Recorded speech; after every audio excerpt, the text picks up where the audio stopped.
el pan y la paz, la alegría, la justicia y la igualdad. Sinceramente, echa a volar, ponle a este cuento un justo final.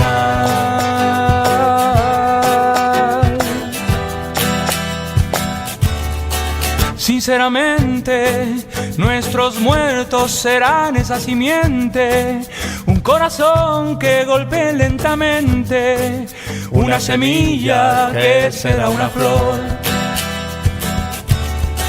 Sinceramente, habrá que echarle corazón, uñas y dientes, amor y rabia que resisten nuestra gente. No vencerán, no pasarán. Que nos devuelvan el mar, el monte, el pan y la paz, la alegría, la justicia y la igualdad. Sinceramente, echa a volar, ponle a este cuento un justo final.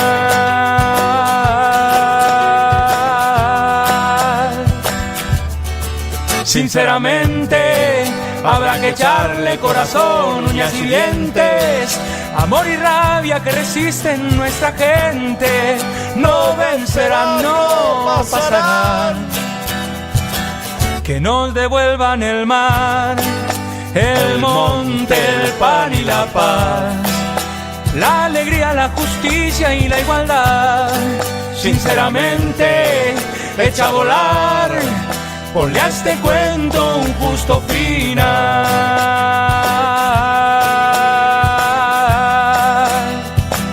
Que nos devuelvan el mar, el monte, el pan y la paz. La comunidad 530 ya es una realidad y necesitamos que siga creciendo. Tu suscripción es imprescindible para que esto sea posible. Súmate a la comunidad 530. Tendrás la posibilidad de recibir entradas de teatro, recitales, invitaciones a charlas y descuentos en productos y comercios.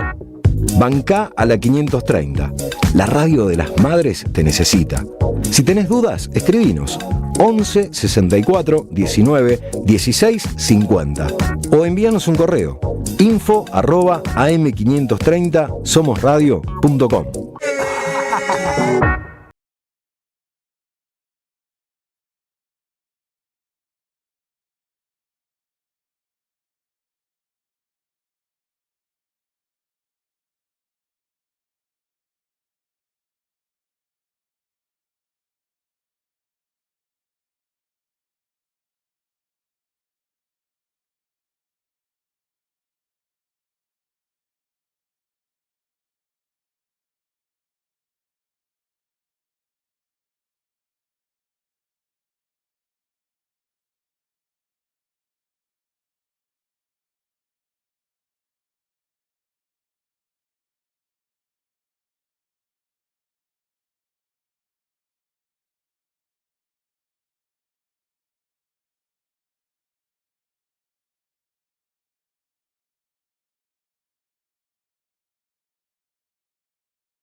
hincha de Boca y no anda así como diciendo, ganamos, me pongo la camiseta.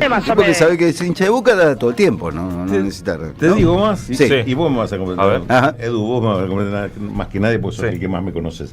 Todos me conocen, pero Sí, claro, pero. el domingo Sí. vi el partido en casa con mi hijo Leandro, hincha de River. ¿Te salió un hincha de No River? puede Sí, ser. sí. Me jodés. No puede ser. Sí, No puede ser. un tío traidor. No puede ser. ¿Cómo un tío- permitiste No puede ser. semejante yo cosa? yo lo permito. O sea, No puede ser. De los tres, el único que me salió de River, pero hay uno. Es como dice Soler, fallaste como padre ahí. Yo sé que Influencia del tío materno. era uno de mis mayores miedos. Para mí Claro. eso debería estar legislado. Sí. Debería estar legislado. El pibe, del hijo, Sí, del sí. cuadro del padre. Claro. Se terminó la El discusión. apellido Salvo que y la no ejerza camiseta. o Y que la entonces, madre quiera. Entre paréntesis, fascistas son nosotros. Claro. No, dale, mira, la libertad en el fútbol, no, viejo, dale. Pero bueno, te no digo, empecemos con eso, que obviamente, después, claro. cuando las cosas eran así, el país estaba mejor, Rulo. Cuando las cosas, cuando empezamos con la libertad de cualquier cosa, después votan a Milei, Claro, hablan con los perros claro, muertos. Sigo con mi anécdota Sí, de ese otro entonces. país. Obviamente grité los goles, Claro. pero entendí el sufrimiento de él. Tampoco Claro. le va a estar gastando Claro. por Sí, el partido sí. y así. No da. Así se fue golpeado, ¿no? Obviamente. Claro, bueno, pero Entiendo. No han te habido- digo en el tono de Jorge Duarte del lunes, pero más o menos ¿Ah, sí? queriendo Y morfar mirá, a todo. claro. Es al menos, Mirá, salvó Ramiro a uno estaba- menos que vos. Mirá, Dijo. Ramiro estaba Porque tan mal. De un 3 dijo que vos lo salvaste. Sí. Él dice, nunca va a ser, ya a esta altura no puede ser otra cosa que tirar centro y Sí. encima esos centros Sí, altos esos que centros caen lloviditos. cantados. Claro, que caen Claro. cantados. Sí, Es el único tipo que puede hacer lucir a Marchesín. Porque- Bueno, Marquesín quería hacerse un gol, viste que trataba, Sí, pero no había él forma. hace- No había forma. no, siempre hace un No había esfuerzo, forma. pero no pudo. Para Bueno. mí eso tiene que estar legislado. Bien. Buenos días, señor Jorge Duarte, ¿cómo le va? ¿Todo ¿Qué bien? haces, Edu? No, no. Yo el que me diga voy a legislar eso para que los padres no tengan ese votás. temor, lo voto. Lo votás sin duda. Al que supongo que lo votaron a este muchacho, voy a poner un solo audio hoy. Un solo audio porque me parece como una hermosa síntesis. Yo conté el otro día la anécdota de alguien que pasó por una manifestación, creo que estabas vos, Rulo, también, que pasó por una manifestación de trabajadores que se habían quedado sin laburo, que habían sido despedidos de una fábrica, que estaban protestando, pues además me habían llegado un día de la nada, se encontraron la persiana cerrada y andá y que te cure Lola. Cartelito Y en pasó la puerta. uno en auto y le gritó, vayan a laburar, vago. Entonces te con esa cosa así, che, están protestando porque los acaban de dejar sin trabajo. Ellos quieren trabajar, no es que te están cortando la calle para joderte a vos. Y en ese rubro me parece que hay una perfecta síntesis de estos tiempos libertarios en el audio número 8, en el cual el presidente de la Cámara de Diputados, que hace muy poquito en el programa de Georgina Barbarosa, admitió que, bueno, yo no tenía mucha experiencia, me tocó ser presidente, es un escenario complejo. Cuando Georgina Barbarosa le indicó, che, ¿para qué andar comprando submarinos cuando hay una emergencia en discapacidad? Dijo, bueno, la emergencia no es tan grande. No, bueno, ese personaje es el presidente de la Cámara de Diputados y hizo una perfecta síntesis del pensamiento libertario al decir lo siguiente. Es una minoría que obtuvo una respuesta contundente en las urnas y que va a ser cada vez más pequeña. ¿Cómo? Cada vez con el paso del tiempo tiende a ser más pequeña. Pues la Argentina entró en una senda distinta, eligió otro rumbo en términos políticos y en términos económicos eso se va a ver plasmado con el correr del tiempo y la Argentina va a progresar y a medida que progresa la Argentina, de esta gente cada vez va a tener menos lugar. Sí, ahora, ese progreso está atado a reformas. En vez de estar ahí marchando, estaría bueno que estén laburando, ¿no? ¿Cómo? En vez de estar marchando. Y claro, la Argentina necesita que produzcamos permanentemente bienes y servicios. Claro, ¿no? Los jubilados, en vez de andar protestando porque su saber es jubilatorio después de ponerle 40 años de trabajo no alcanza. Que vayan a laburar, lo tiene clarísimo Martín Menem. Bueno, de ¿no? hecho hay muchos jubilados que tienen que laburar. han tenido que volver a trabajar. Claro, sí. Claro. En un momento en el cual, bueno, uno debería, después de décadas trabajando, quizás gozar de una jubilación. Vayan a laburar, vago, ¿qué tienen que andar? Me atrevería a anticiparme y decir Sí. que cada vez que lo vea Martín Menem sentado ahí en su banca, Sí, voy a pensar exactamente lo mismo. Porque eso no es ir a laburar. ¿Por qué no vas a laburar, hermano? Me poner a hacerse lo que no sabe hacer. Ujú, sí. No, porque que lo diga uno que pasó en el auto. Claro. Ujú. Flaco, sos un ignorante, que me imagino lo que estás escuchando en radio. más o menos uno le puede decir esa cosa, pero el presidente de la Cámara de Diputados, Sí, igual lo que que me la gaste con verdad me política es parece una que cosa que me gaste sin saber ni siquiera. Claro. lamentablemente me parece que hay una parte de este discurso que ha calado en un sector, Cala. que Sí, es como claro. ese insulto a los trabajadores despedidos, ¿no? Bueno, por algo la ganaron las últimas elecciones también. Pero Diciendo esto justamente. sí, diciendo porque no estas dijeron otra cosas. cosa. Entonces, en todo caso, está bueno, digo, que mostremos las cosas, que las barbaridades que se dicen, pero me parece que la gran tarea ahora es como desarmar eso. Claro. ¿No? Porque está bastante instalado. Y los miércoles le siguen pegando a los jubilados Sí, claro. y no pasa nada. Ayer, y ayer hubo 4 detuvieron- heridos, lo detuvieron a al- Paco Olveira. Y pasa todo como si nada, ¿no? Sí, tal cual. Entonces me parece que la gran tarea es esa. Siempre, siempre hubo algo de eso, digamos, ¿no? Que la mentira agarpa mejor que la verdad, sobre todo si la verdad te que Sí. explica mucho. Claro. Pero, Exactamente. Y digo, este gobierno es especialista Pero este en gobierno es instalar especialista, claro. pequeños eslogans que son el mentiras. ejemplo que yo siempre me acuerdo, porque jodía mucho con eso, porque era como caricaturizarlo. Cuando se empezó a atacar mucho a Venezuela, ¿te acuerdas cuando se empezó? Sí. Que Venezuela era el monstruo de todo. Y yo Y la decía, embajada cualquier momento, paralela y no sé cualquier momento qué. te van a salir a decir, Venezuela puso Chávez, porque todavía estaba Chávez. Puso todas las tropas en la frontera con Argentina. Vos le decís, pero no tiene frontera con Argentina. Vos porque lees página 12. Claro, el del tema de que te pasaba por arriba La a cualquier certeza, digamos. No, Geografía de tercer claro, grado. porque te podían correr con cualquier cosa, porque pasaba todo. Claro.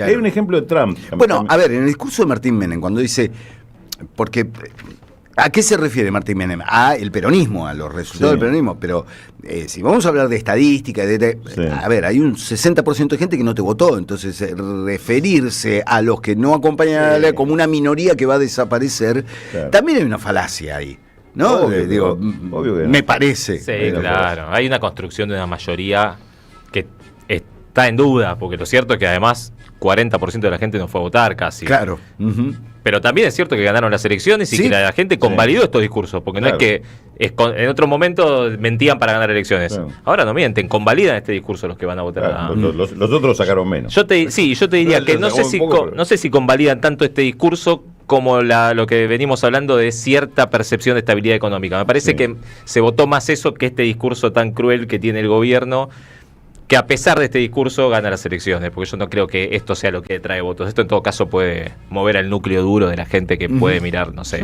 carajo y algunas cositas más de redes sociales. Pero hay otro ejemplo que cita el autor, ahora se me escapó el nombre, creo que es de Empoli o algo así, el que escribió el Mago del Kremlin, famoso autor que Sí. que él da un Empoli, ejemplo. Dempoli. Dempoli. De ¿no? Empoli, ese.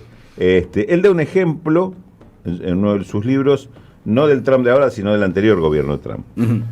Y Trump va a hacer un discurso en campaña a un estado, no me acuerdo cuál, diciendo que los ciudadanos de este estado se pueden quedar tranquilos, que yo voy a construir un muro para que acá no entre ningún inmigrante de México.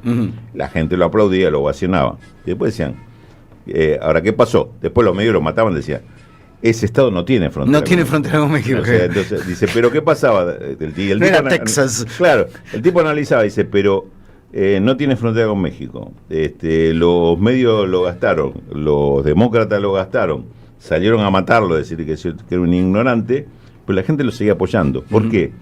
Ya sé que no tiene frontera, pero el tipo muestra actitud con lo que dice. Claro. O sea, y mira quienes lo critican, los medios, los demócratas, todo, o sea, estigmatizar a que lo critican, aunque digan la verdad, porque defender que el tuyo está diciendo algo que vale, ¿qué es lo válido? Que tiene actitud. También es cierto- Cuando se ve esa actitud, es donde, bueno, se te acabaron las verdades. Claro. Es decir, la mentira vale si va en el sentido de que lo que vos querés creer y lo que vos querés defender. Sí, y también es cierto que sobre problemas que nosotros, que los entendemos multicausales, más complejos, todo lo que vos quieras, no pudimos resolver. No. Sí, claro. Son todas máximas sobre problemas irresueltos en la sociedad. Exactamente. No son máximas sobre situaciones controladas. Entonces nosotros que le damos, si querés, un enfoque más realista, porque la verdad que los problemas sociales tienen soluciones complejas, pero no se los resolvés. Entonces, como no le das soluciones, estas balas entran, porque es cierto que están ahí sin poder sacarse, entonces tiene circulación el discurso que dice, y bueno, escúchame, que vayan todos presos, y bueno, hay que matarlo, bueno, hay que cortarle un dedo, bueno, que se pudran en la cárcel, porque Claro. vos no lograste darle ninguna solución al problema de la seguridad en los grandes conurbanos, por ejemplo. Bueno, digo, de alguna manera nosotros también, más allá del discurso que tiene cierto viso de realidad, no le encontramos la vuelta. Sí, el agujero del mate. Claramente. Acá un oyente, Norma de la Paternal, dice, ¿cuántos Menem hay en la Casa Rosada? Digo, que manda a laburar, ¿no? Digo, está toda la familia Menem viviendo de la teta del Estado. ¿Sí? 4, ¿no? O sea, son unos cuantos, Martín, Lule y no sé, debe haber Sí, creo que son más, 4. dando vueltas. Sí, en por lo cual Diputados hay otro más, ¿no? En una de cargo administrativo. Sí, son, porque aparte el que le maneja la comunicación a Martín Menem es su sobrino, son varios. Claro. Sí.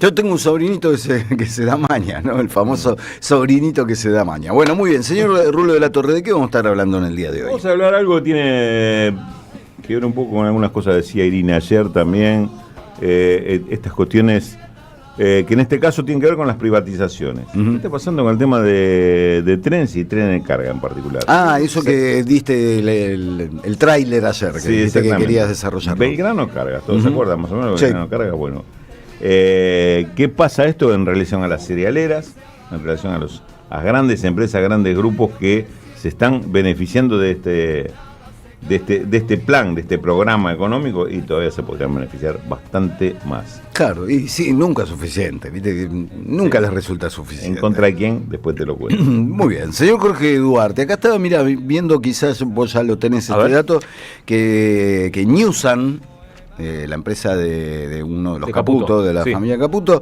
que fue destacada como ejemplo, bueno, acaba de despedir a 200 trabajadores. Sí, viene de un proceso de Es un ejemplo destrucción también de para empleo, ellos. Viene de un proceso de destrucción de empleo sostenido desde que asumió Milei. Recordemos que tiene su planta más importante en Tierra del Fuego, y Tierra del Fuego es recontra golpeada por el modelo económico libertario. Y también recordemos que ahí volvió a ganar las elecciones. Volvió a Milei. ganar. O sea, no sé mucho qué decir Claro. entre una cosa y la otra, pero bueno, sí, yo eso. después de lo de Acindar no entiendo nada. Bueno, en No. Acindar En Villa Constitución. volvió digo. a ganar la Libertad Avanza ahora. Sí. Volvió a ganar. De hecho, además había un conflicto muy grande en Reconquista con la algodonera Avellaneda, con 350 trabajadores que hace meses que no cobran, y volvió a ganar Milei ahí. Son las empresas más grandes de la zona que están mostrando los efectos del plan económico, y sin embargo la opinión pública o el electorado que se acerca a votar parece no... A ver, parece Sí, haber comprado el tener discurso de la registro de eso. campaña, hay que hacer otro esfuerzo más. ¿No? Sí, Porque no sé, la qué campaña sé yo. era un poco eso, Uno estamos a mitad de pensaba- camino, hay que hacer un esfuerzo, Sí. ya vendrán los mejores tiempos. En el audio de Martín Menem también lo escuchamos, diciendo, en unos años, que bien pueden ser 170 años, pero no importa, se compra este discurso de que, bueno, vamos a seguir esforzando, te hacen la lona, hermano. Sí, varias veces hablamos de lo disciplinante que es el miedo a la inflación. Hay un montón de trabajos sobre ese tema, ¿no? De cómo disciplina al electorado, al voto, al ciudadano, y los efectos en el futuro inmediato. Teníamos el ejemplo de los 90, pero con otra realidad, porque si vos estabas incluido en los 90 no te iba tan mal. Ahora le va mal a todos. No hay un sector que decís, estás dentro del sistema, te va bien, un 20% le va mal, un 30%. No. Hoy el trabajador formal pierde con sus Claro. ingresos contra la inflación, el informal pierde contra la inflación, el público más, y al que no lo rajaron lo están por rajar. Claro. Pero así todo convalido, ¿no?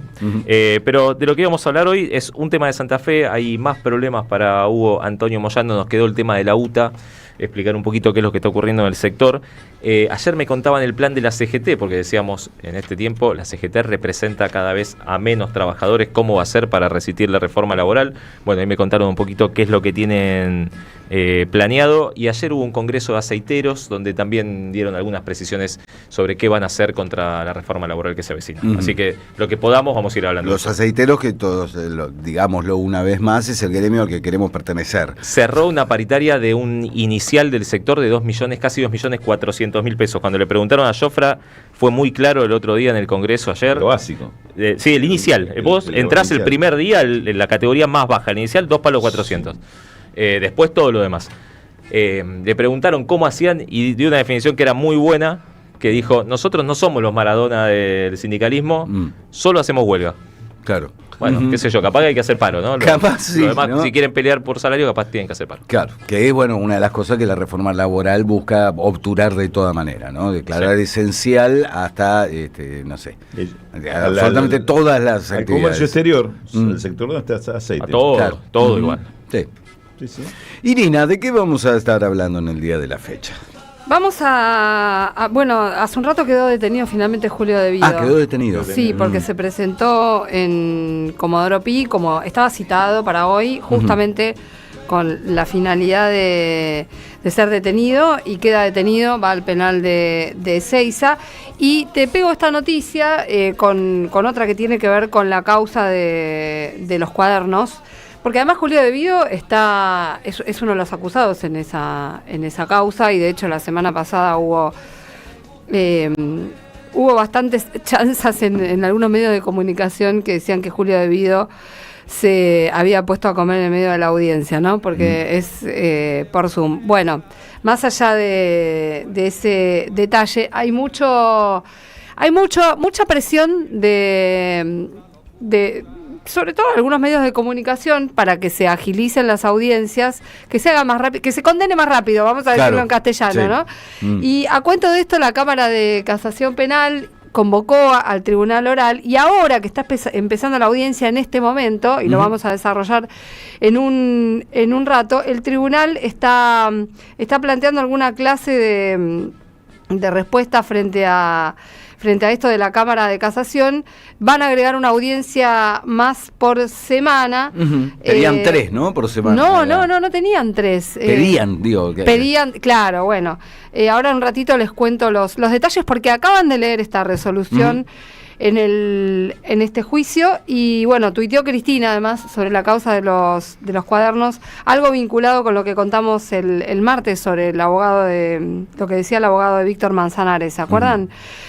Sobre cómo lo mantuvieron torturado, detenido, y para arrepentirse.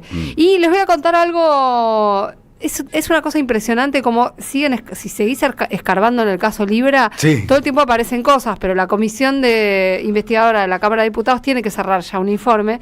Igual hay un hallazgo de la diputada Sabrina Selva, bastante llamativo, que se los voy a contar en un ratito. Sí, el otro día estaba en la redacción y escuchaba la historia del jubilado que declaró una dirección en Tigre, que tiene una cueva cripto, algo así. No terminé de entender del todo, pero la dirección que había declarado en Tigre correspondía a un Burger King. Bueno. Extraordinario. Además, un hombre de 75 años. Las cuevas cripto esas se usaban mucho cuando había cepo. Claro. Para los que laburaban en el exterior y cobraban de alguna manera virtual, entonces iban a esas cuevas a cambiar, además de todas otras cuestiones ilícitas, pero sí para mucha gente normal que claro. Yo creo que las cuevas cripto en este momento se deben estar utilizando de una manera que no imaginamos. Pero realmente. Para lavado eso. Sí, eso para lavado. Yo digo que mucha gente, por ejemplo, vos eras programador, laburabas para afuera, claro, hasta 2013, no te podían girar la plata porque cobrabas al dólar oficial, buscabas una manera de cambiarla en una cueva cripto para poder llevarte más pesos de los que te daban si pasabas al dólar oficial. Claro. Pero después tiene muchísimos otras funciones. Bueno, yo también tengo un adelanto. Poné Silvio Soler, Aliados en un viaje, la canción que estrenaron ya en plataformas, porque ya había otras canciones que integran este nuevo disco, y anoche se escuchó todo el disco. En el Movistar Arena sonó esto.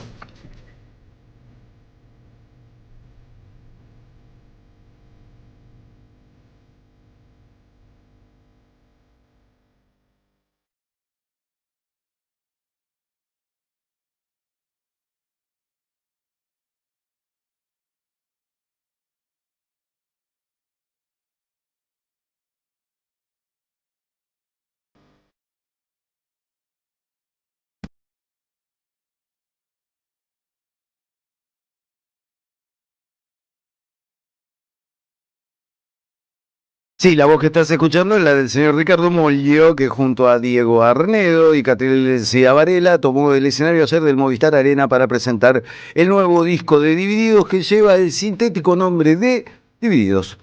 Me encanta cuando una banda no le pone a su primer disco el nombre de la banda, sino ya un disco muy posterior. Lo presentaron ayer en el Movistar Arena, pero además esta es una genialidad. Convocaron al Movistar Arena a ver un documental y a escuchar el disco. Lleno el Movistar Arena. No abrieron la segunda bandeja, pero habría, no sé, 8.000, 9.000 personas que fueron a escuchar el disco, a sentarse, a dedicar un tiempo de su vida a eso que antes hacíamos habitualmente, sentarse y escuchar el disco al completo. Se exhibió el documental, después hubo una charla de los 3 músicos de video con Darío Stanrider,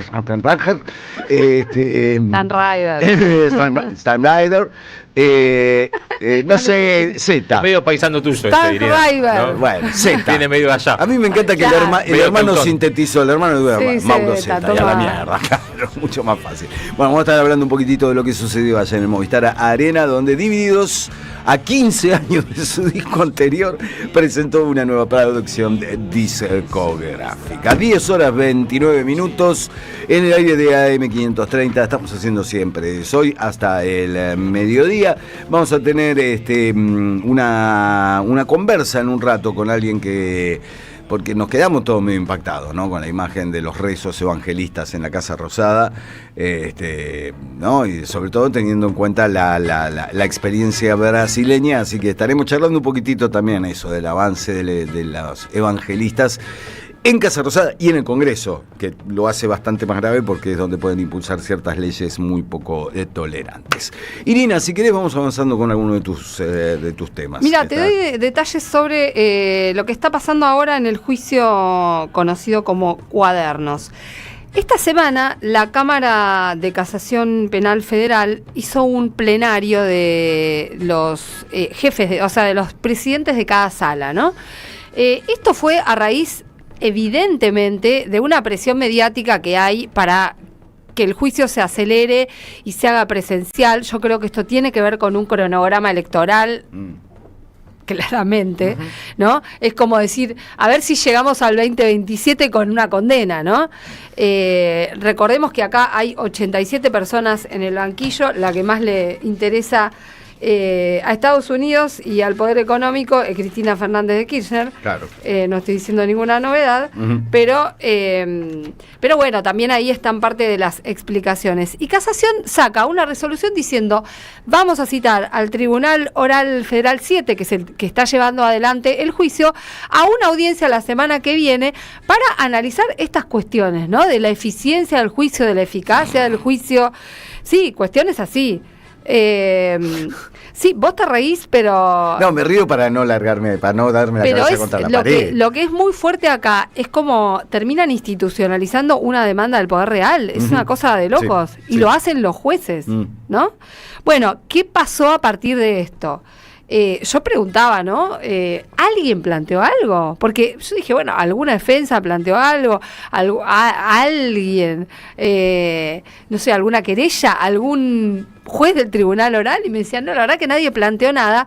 Y habíamos puesto todos de acuerdo en una audiencia previa que se iniciara el juicio, que el juicio se iba a hacer así, que se iba a hacer de manera remota, con audiencias una vez por semana por ahora, hasta marzo del año que viene. Hoy el Tribunal Oral empezó la audiencia contestándole a la Cámara de Casación y leyó una resolución donde dice que ellos van a mantener la virtualidad y le echan en cara a los jueces de casación, que es un tribunal superior. La casación es el máximo tribunal penal del país, ¿no?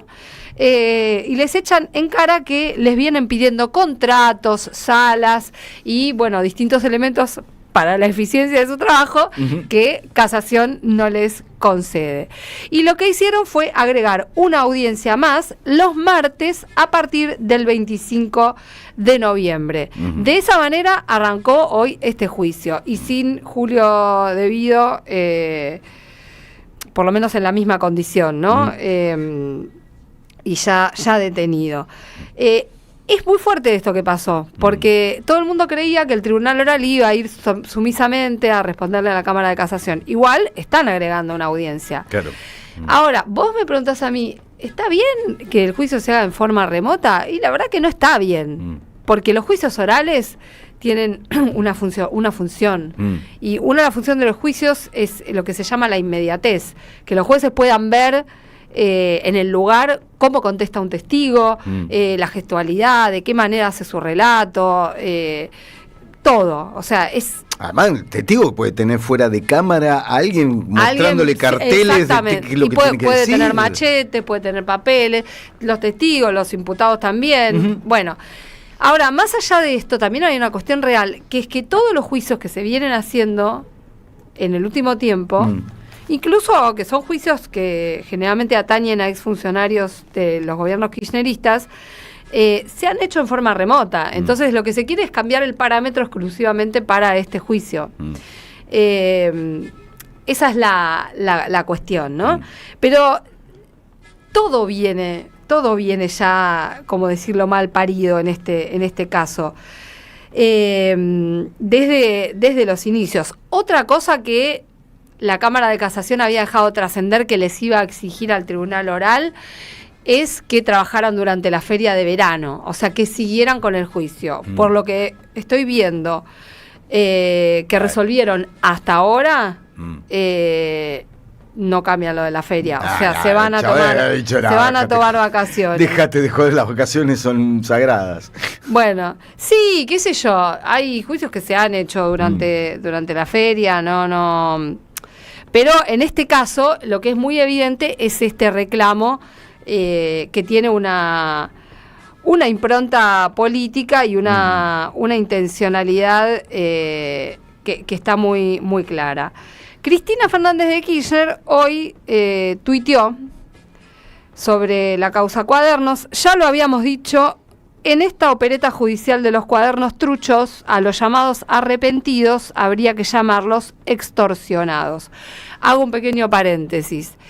Hablamos de arrepentidos porque esta causa se basa casi exclusivamente en dos cosas. En los relatos de, en su mayoría, empresarios que se acogieron al régimen de los imputados colaboradores, cuando el fiscal Carlos Stornelli les decía no hay sortijas para todos, o apuntás a Cristina Fernández de Kirchner o quedás preso, claro, porque este era un poco el escenario. Y a la cuestión de que los cuadernos tuvieron un derrotero muy curioso. Sí. Primero no eran cuadernos, eran fotocopias, los cuadernos del chofer de planificación, Oscar Centeno que dijo que los quemó. Después reaparecieron 6 de los cuadernos en época electoral. No, una cosa de loco. Ave Fénix. Y al tema de los arrepentidos, sumale que nunca se filmaron esas declaraciones, a pesar de que es una obligación que haya un registro audiovisual. Dice Cristina, y la verdad nos quedamos cortos, porque ahora vemos que algunos de estos extorsionados directamente fueron torturados. Se está refiriendo al relato del abogado de Manzanares. Manzanares era el contador de la familia Kirchner. Pasamos el audio esta semana donde contaba lo que cuenta Cristina en su posteo. A uno de ellos lo aislaron en una celda sin ventanas, bajo un reflector encendido 24 horas al día. Nunca sabía si era de día o de noche, lo filmaban constantemente, como si el tormento necesitara testigos, pero le negaban el contacto humano. Nadie podía verlo, nadie podía hablarle. Esa combinación de luz perpetua, vigilancia y soledad no es un exceso administrativo, es lo que llaman tortura blanca, diseñada para quebrar la mente sin dejar marcas visibles. Solo faltó que le hicieran el submarino. Para los que tuvieron la suerte de no vivir en dictadura, es cuando te meten en la cabeza bajo el agua hasta que sentís que te ahogás. Y si no me crees, mirá lo que dijo Roberto Herrera, abogado de uno de esos arrepentidos. Y ahí cuenta lo que justamente contó Herrera en TN, no es que lo contó. Sí.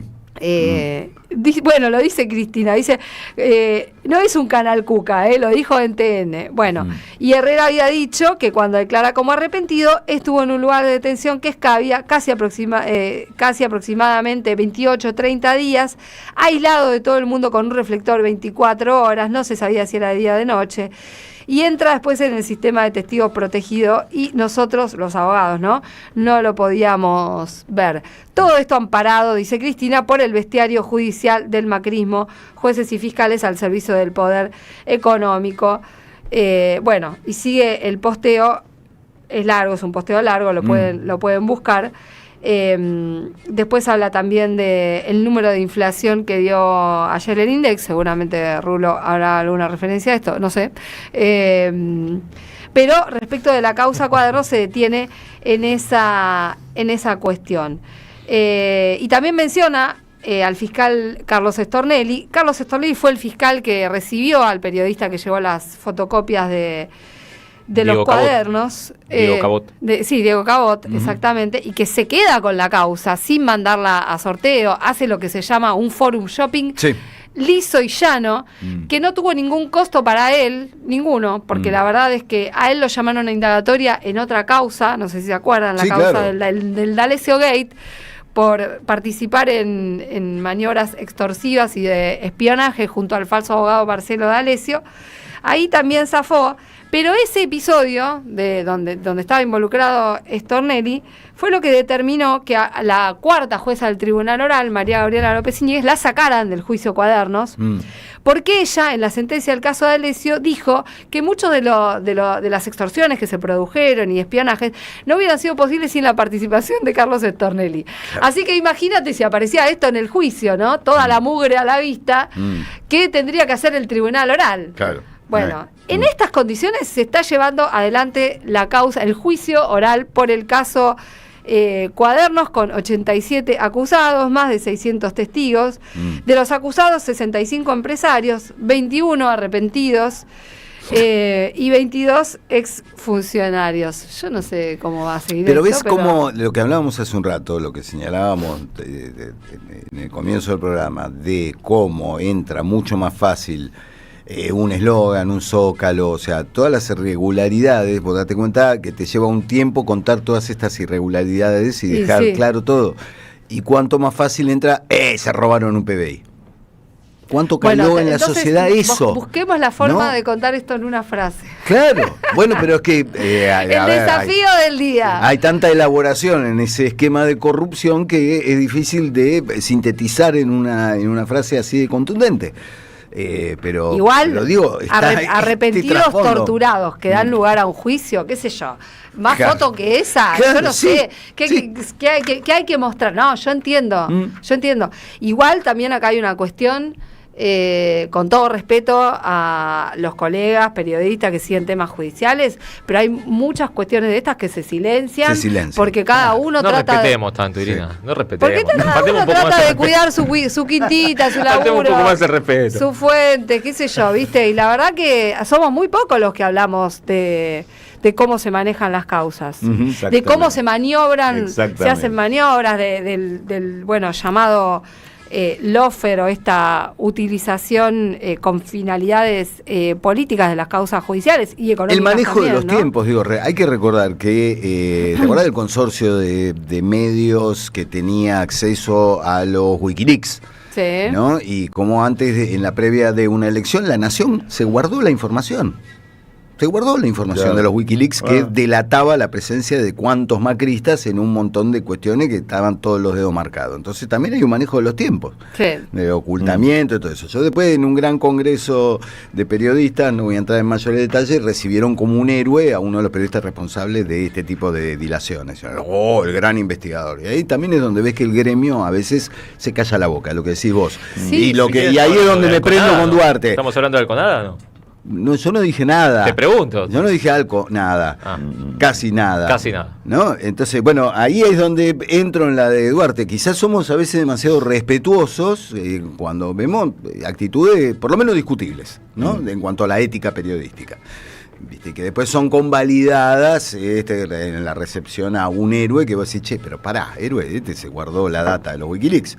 ¿De qué héroe estamos hablando? Pero bueno, son cosas que suceden en el gremio, en el cual después te acusan de envidioso o de cosas así. Bueno, les quiero contar que la comunidad 530 ya es una realidad. Gracias al esfuerzo de nuestra audiencia estamos construyendo un medio que te informa, toma posición como acabamos de hacer y lo decimos como acabamos de hacer.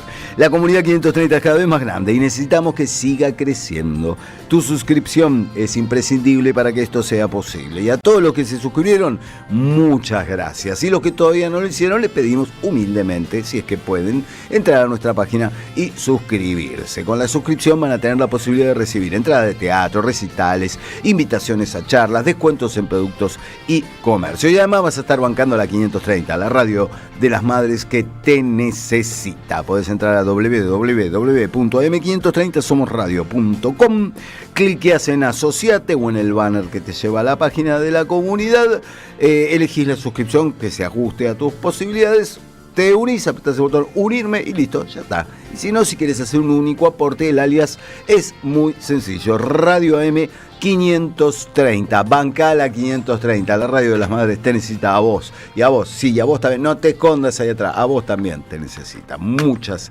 gracias.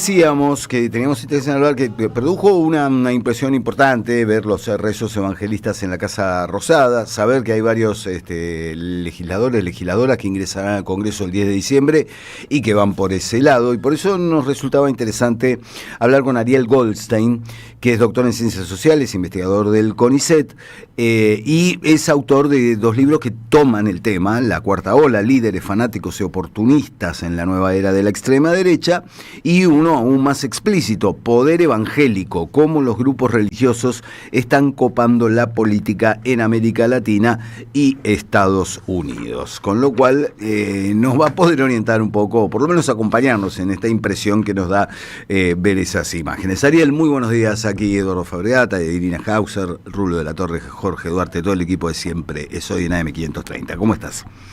¿Qué tal? ¿Cómo están? Gracias, Eduardo, y el equipo, gracias por esta conversación. No, por favor. Ariel, bueno, fue como muy explícito, ¿no? Ver a la hermanísima, a Karina Milei, en un rezo evangélico dentro de la Casa Rosada. Ahora, esto parece una consecuencia lógica de un proceso que viene de largo, ¿no? Sí, yo lo conecto de alguna manera con estos grupos pentecostales, que son una expresión del evangelismo. El pentecostalismo es esta idea de los dioses, los milagros y el diablo que viven en la vida cotidiana, una bajada más pragmática de la religión. Eso viene de Estados Unidos y eso baja a América Latina en los años 70, por ahí, teniendo un impacto muy fuerte en Brasil, en Centroamérica. Y bueno, y ahora estamos viendo cómo en Argentina estos grupos que quizás en los últimos años no habían tenido una participación política tan activa, eso se empieza a activar después del pañuelo celeste, me parece, pero ahora con Milei adquiere, bueno, una tónica mucho más profunda, ¿no? Sí, y de algún modo lo exitoso del proyecto, digo, el ejemplo más cercano que tenemos, vos decís, bueno, esto arranca en los 70 y en Brasil el ascenso de Bolsonaro parece firmemente asentado en este acompañamiento, ¿no? Hay claramente una sinergia entre religión y política ahí. Exactamente, y Bolsonaro tuvo una gran capacidad para articular con estos grupos, con las grandes iglesias sobre todo, pero con distintas ramas de las grandes iglesias, digamos, la Iglesia Universal de Edir Macedo, la Iglesia Poder de Dios, iglesias más históricas como Asamblea de Dios que están desde 1900 en Brasil, o sea, él articuló y su esposa, Michelle Bolsonaro, que es evangélica de una iglesia también muy importante, que se llama Bautista Actitud, de Río de Janeiro. Bueno, entonces él logró esa capacidad de usar la religión con fines políticos. No es muy original, porque esto también lo ha hecho Donald Trump, digamos, ¿no? Pero sí, los pastores son como intermediarios, ¿no? Entre estas fuerzas políticas de derecha y las bases populares, ¿no? De alguna manera, en un programa conservador. Esto no quiere decir que todas las iglesias sean de derecha ni todos los pastores sean de derecha, claro.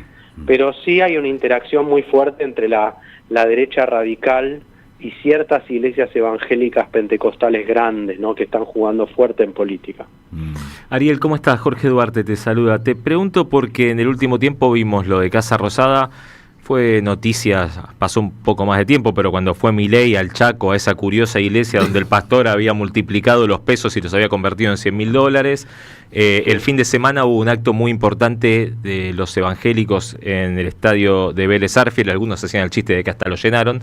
Te pregunto si la relación de las iglesias evangélicas con la política tiene que ver solo con las posturas más conservadoras que representa Milei y todo su espectro de ideas económicas, o es una percepción de que está permeando en todos los espacios. No, bueno, o sea, las iglesias tienen vínculos con el peronismo, con fuerzas de que antes estaban en Juntos por el Cambio, digamos, están distribuidas en distintos sectores. De hecho, bueno, si vos mirás Brasil, ves que apoyaron primero a Lula durante un gran tiempo. Lo que pasa es que la política también cambió. O sea, hace 15 años la política era una cosa, hoy la política es polarización, son agendas moralistas, agendas religiosas, y esto está pasando a nivel global, y de algún modo las iglesias se acomodan dentro de esa polarización, y ahí sí van adquiriendo posiciones más, digamos, dentro de lo que es el espectro de la derecha radical, aunque pueden ser aliadas en su momento con López Obrador en México, con Maduro en Venezuela también, porque tiene una forma muy pragmática y muy plástica de hacer política, y eso es parte de su crecimiento, de esa capacidad. Para mí son como grandes sociólogos contemporáneos los pastores, digamos, ¿no? Saben leer muy bien la época y se adaptan muy bien al lenguaje de las redes sociales, al lenguaje juvenil, ¿no? Y lo del otro día fue Franklin Graham, que es descendiente de Billy Graham, un pastor evangélico muy importante que lleva también las iglesias a la política, y bueno, y es recibido por Milei, después hace este encuentro en Vélez, lo cual muestra que hay una conexión también con los Estados Unidos en este movimiento, ¿no? Ya hay documentos de los años 70 de la CIA que hablaban de la importancia de difundir el evangelismo en América Latina para contrarrestar las tendencias, digamos, de izquierda del catolicismo, de la teología de la liberación. Eso está en documentos de la CIA también, ¿no? No hay que ignorarlo eso. O sea, en términos generales las podemos vincular más a las expresiones políticas de derecha que a las de izquierda, si bien, como vos decís, tienen vínculos con todos los espacios. Sí, porque hay como una cuestión de confluencia de agendas, porque, viste, con el tema del feminismo y el antifeminismo de estos grupos, la cuestión de la reivindicación de la familia cristiana tradicional, ¿no? Padre, madre, hijos, ¿no? Como tuvo esa visión más patriarcal, todo eso es parte del lenguaje de muchas de estas iglesias, y lo que dicen los pastores cuando participan de estos eventos, ¿no? La Derecha Fest, este evento de Franklin Graham en Buenos Aires, etcétera, es un discurso muy antifeminista, en reivindicación de esta visión más conservadora de la familia, ¿no? Que Bolsonaro fue el primero quizás en traerlo en esa alianza con las iglesias de una forma más explícita hacia América Latina, ¿no? Y hoy lo estamos viendo con Milei, y quizás también en el futuro en Chile con José Antonio Kast, ¿no? Que puede ser electo presidente de Chile, eso se vea también, lamentablemente, ¿no? Ariel, ¿hay forma de cuantificar el impacto de las iglesias evangélicas en Argentina? En algún momento no era tan importante, da la sensación de que se territorializaron y que hay toda una capilaridad más importante en los últimos años. ¿Hay manera de cuantificarlo, de saber qué impacto tienen? Los estudios que se han hecho de medición hablan de entre el 15%, ¿no?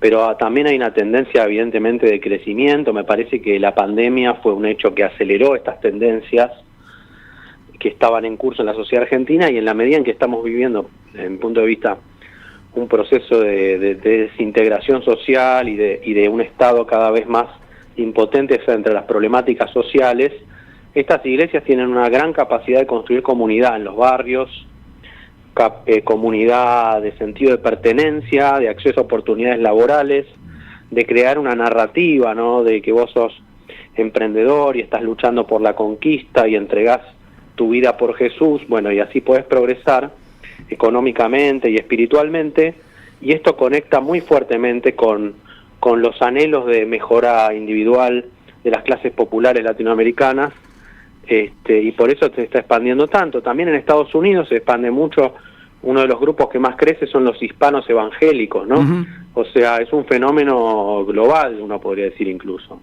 Ariel, ¿en qué falló en Argentina? La Iglesia Católica siempre fue una institución poderosa y considerada. ¿En qué falló la Iglesia Católica para que la Iglesia, el evangelismo le ganara, le copara la parada de alguna manera? Sin querer decir que la Iglesia Católica esté en retirada y sin tampoco querer hacer una contraposición de la Iglesia Católica como ejemplo de progresismo, pues también tiene lineamientos que en muchos casos coinciden con la visión evangélica. Pero ¿dónde estuvo la falla que hizo que creciera este ascendente de los evangélicos en el ciudadano a pie? La Iglesia Católica es una institución mucho más antigua, es una institución más centralizada y jerárquica, porque digamos los curas, los obispos de la Iglesia se deben al Vaticano, ¿no? Que baja la doctrina. Esta centralización, este tradicionalismo, pareciera que no coincide con los movimientos veloces de la sociedad contemporánea, que está cambiando vertiginosamente con las redes sociales, con la inteligencia artificial, con todo lo que ya sabemos. Y en cambio la iglesia evangélica, las iglesias evangélicas, que tienen una dinámica más potente para adaptarse a los cambios actuales, parece que, y además, digamos, si vos querés ser pastor no necesitas la autorización de un Vaticano ni de nada. Las iglesias evangélicas pueden crecer como franquicias, como empresas particulares, se exportan a distintos países, no responden, son más como una serie de átomos libres que interactúan entre sí, una red de átomos libres, pero no hay como una jerarquía unificada. Esto en este momento parece que a la Iglesia Católica le está dificultando, y a muchas instituciones del mundo contemporáneo ya no sirven, digamos, para adaptarse a los cambios vertiginosos del presente. Pero estas iglesias con esta visión más de átomos libres sí tienen esa plasticidad necesaria para adaptarse a los cambios del presente, ¿no? Me parece que va por ahí un poco la cosa. Claro, quizá el papado de Francisco, ¿no? Francisco buscó desactivar un poco eso o agilizar un poco a la iglesia, lo cual le valió resistencias internas, ¿no? Porque quizá el establishment de la Iglesia Católica busca conservar esa estructura jerárquica y verticalista, ¿no? Francisco era visto medio como, ¿qué está haciendo este tipo? Cuando en realidad eran movidas que tenían muy en cuenta el ascendiente de las iglesias evangélicas. Exacto, sí, si uno ve incluso los viajes de Francisco que hizo en América Latina, en los años ahí, digamos en la década de 2010, 2020, están en general muy vinculados a acontecimientos que expresan el crecimiento de las iglesias, ¿no? Los viajes a Colombia, después de cómo las iglesias se alinearon con el uribismo por el no al acuerdo de paz en Colombia, a Paraguay, viajes distintos que todos, la mayoría de ellos estaban muy orientados a buscar como darle un impulso al catolicismo que estaba sufriendo un poco este crecimiento de las iglesias evangélicas, que está siendo muy muy potente en América Latina, y creo que hay que mirarlo de forma regional, de forma global, ¿no? Para no perderse algunos movimientos que también son claves y no tienen que ver solo con la Argentina, sino con cosas que pasan en los Estados Unidos, cosas que pasan en Israel, cosas que tienen que ver con los procesos migratorios centroamericanos, con muchos puntos que están modificando el mundo, ¿no? Hoy. Ariel, te agradecemos el tiempo, el análisis. Bueno, muchas gracias a ustedes. Un abrazo. Muy buenos días. Ariel Goldstein, profesor, investigador, doctor en Ciencias Sociales, investigador del CONICET, ha escrito un par de libros. Muy buena entrevista. Que apuntan a esto, que nos preocupa, porque si tenés un peso específico en el Poder Ejecutivo y empezás a tener un peso específico en el Poder Legislativo y tus lineamientos son pañuelo celeste, además tienen un alcance territorial cada vez más fuerte, tienen capacidad de movilizar en lugares donde el Estado se está retirando. Claro.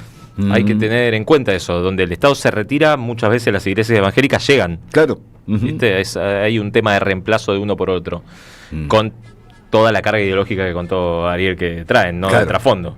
Sí, y ese link, ese alineamiento político que, bueno, bien lo dijo, no es exclusivo de la derecha, No. pero ciertamente la derecha se acomoda mucho mejor. Sí. Con Parece que hay unos patrones directrices, ¿no? Que los Sí. hacen coincidir más fácil con los discursos de la derecha que con los otros. Claramente. 10:57. Vamos a hacer una pequeña pausa comercial.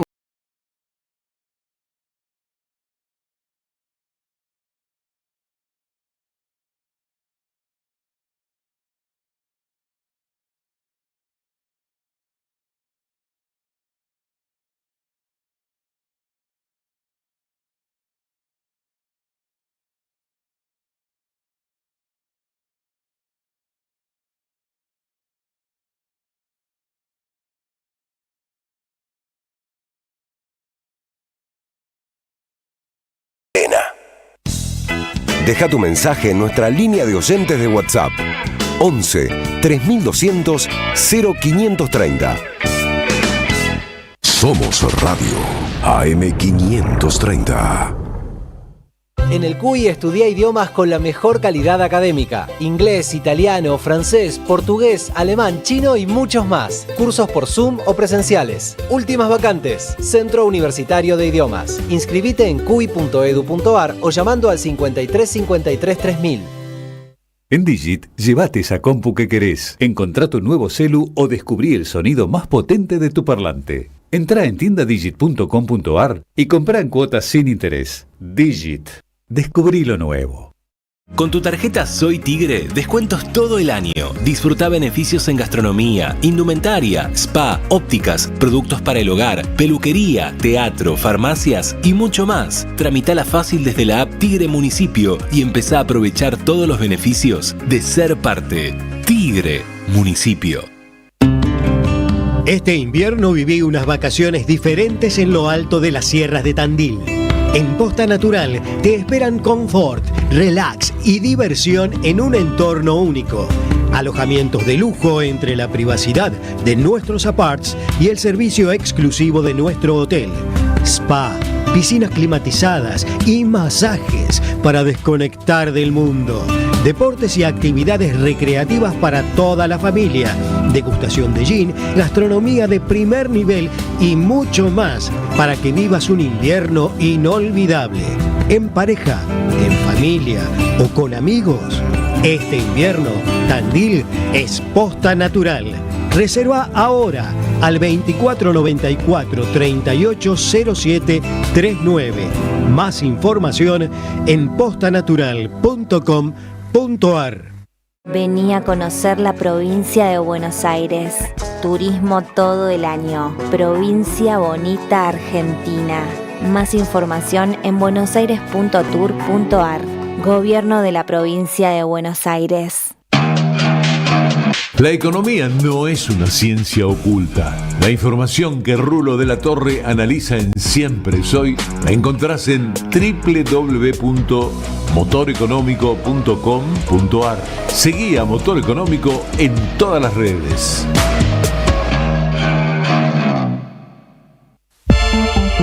Las voces se multiplican. Nuestra comunidad se agranda. Hola Pablo, Luispa y equipo, habla Roberto desde Chacabuco. Cuando ando en la camioneta lo puedo escuchar. Desde Chacabuco se escucha bien, bien, bien. Sigan así y los escuchamos todas las tardes. Gracias a la comunidad 530, renovamos nuestra planta transmisora. Más potencia, más llegada. AM530 Somos Radio. A todo el país.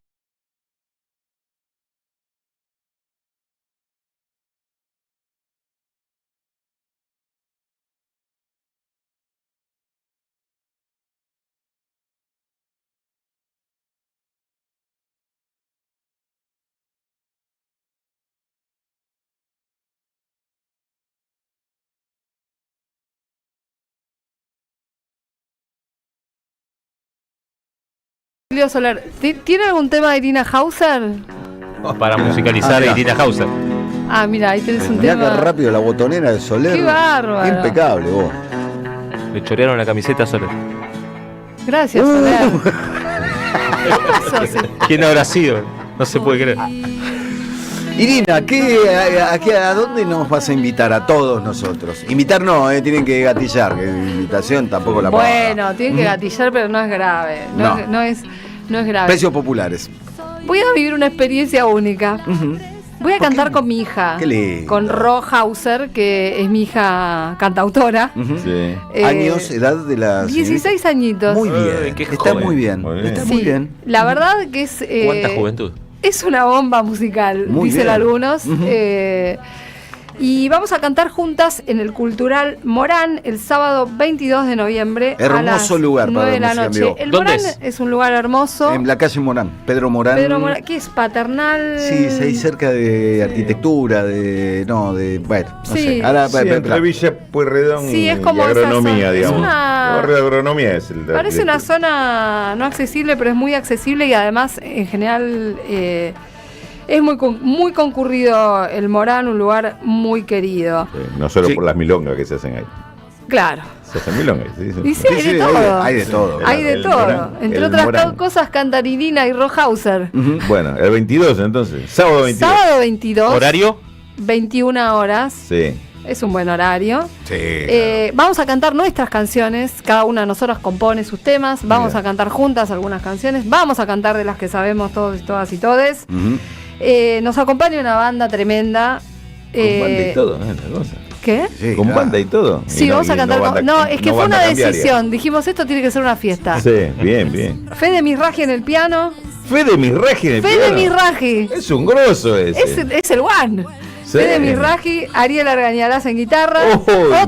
Otro. Martín Vicente en batería, Nicolás Radici en bajo y Paloma Sné en saxo. Paloma Sné, también la conozco. Sí. Una banda descontrolada. Nuestro invitado de deluxe, se los digo acá, pero no lo cuenten mucho. No. Es Ramiro Abrevaya. Estuve anoche con Ramiro. Gran persona. También, un crack. Gran persona, un gran crack músico. total. Las entradas las pueden comprar por Passline. Cualquier cosa me escriben en mi cuenta de Instagram. Y les quiero ¿Cómo decir es tu que cuenta de Instagram? Irina Hauser. Así, para los pibes y las pibas, hay un código de descuento. Me lo piden a mí y se los paso. Muy bien. Maravilla. Es Pedro Morán 2147, a una cuadra de la Avenida de los Constituyentes. Ahí está. Así de sencillo. Bueno, vayamos todos a ver a Irina Hauser el próximo 22 en Morán. Hace falta una mirada poderosa que te salve de las maldades de la mente. Qué lujo esta mesa. Tenemos una cantante excepcional como Irina, tenemos un cantor de tango como el señor Rulio de la Torre, y lo tenemos a Jorge Duarte para hablar de gremialismo, pero te canta la justa, te canta la justa, pero lidia con cada hablando, no canta nada, pero hablas de Madonna Quirós, por ejemplo. Entre otros y otras bandas que que frecuentar, otras bandas cambiarias. Hablando de bandas cambiarias y de camioneros, surgió un nuevo problema para Hugo Antonio Moyano, que está de malas, además de la interna que tiene en la zona metropolitana de provincia de Buenos Aires y ser independiente, que no es poco. Dejó de ser presidente, lo que debería ser un paso adelante en materia de dejar de tener problemas. Bueno, le empezaron a surgir también problemas en el interior. La Federación de Camioneros viene con algunas complejidades desde hace tiempo.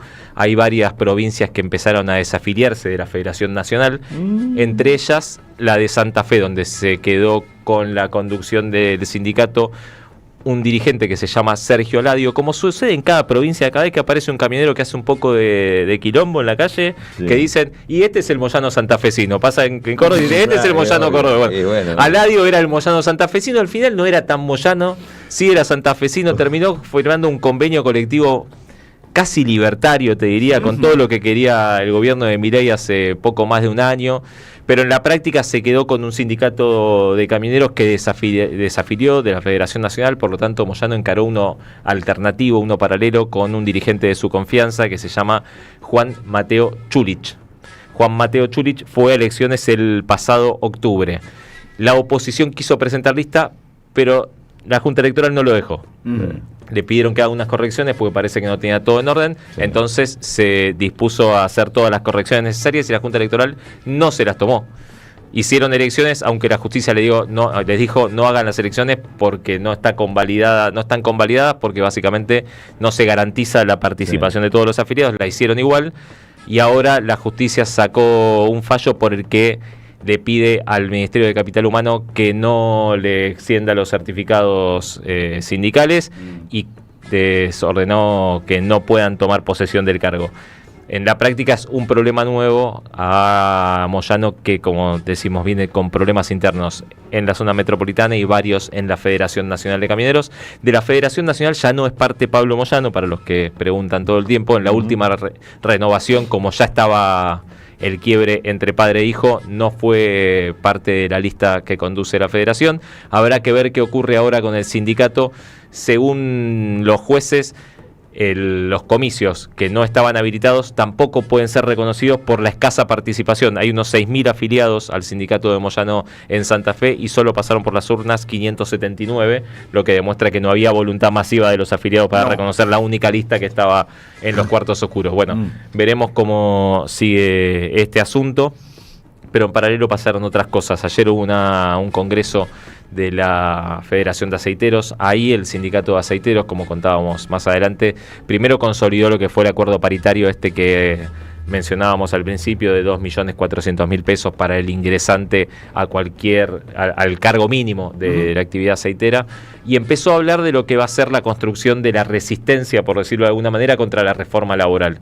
Daniel Joffre, entre otras cosas, dijo: en cuanto presenten la reforma laboral, nosotros vamos a ir a la huelga para evitar que se apruebe. Estuvo en esa mesa de debate, que era la última del Congreso, de perfil sindical, Abel Furran, el secretario general de la UOM, que entre otras cosas marcó los problemas que está teniendo el empleo en la Argentina.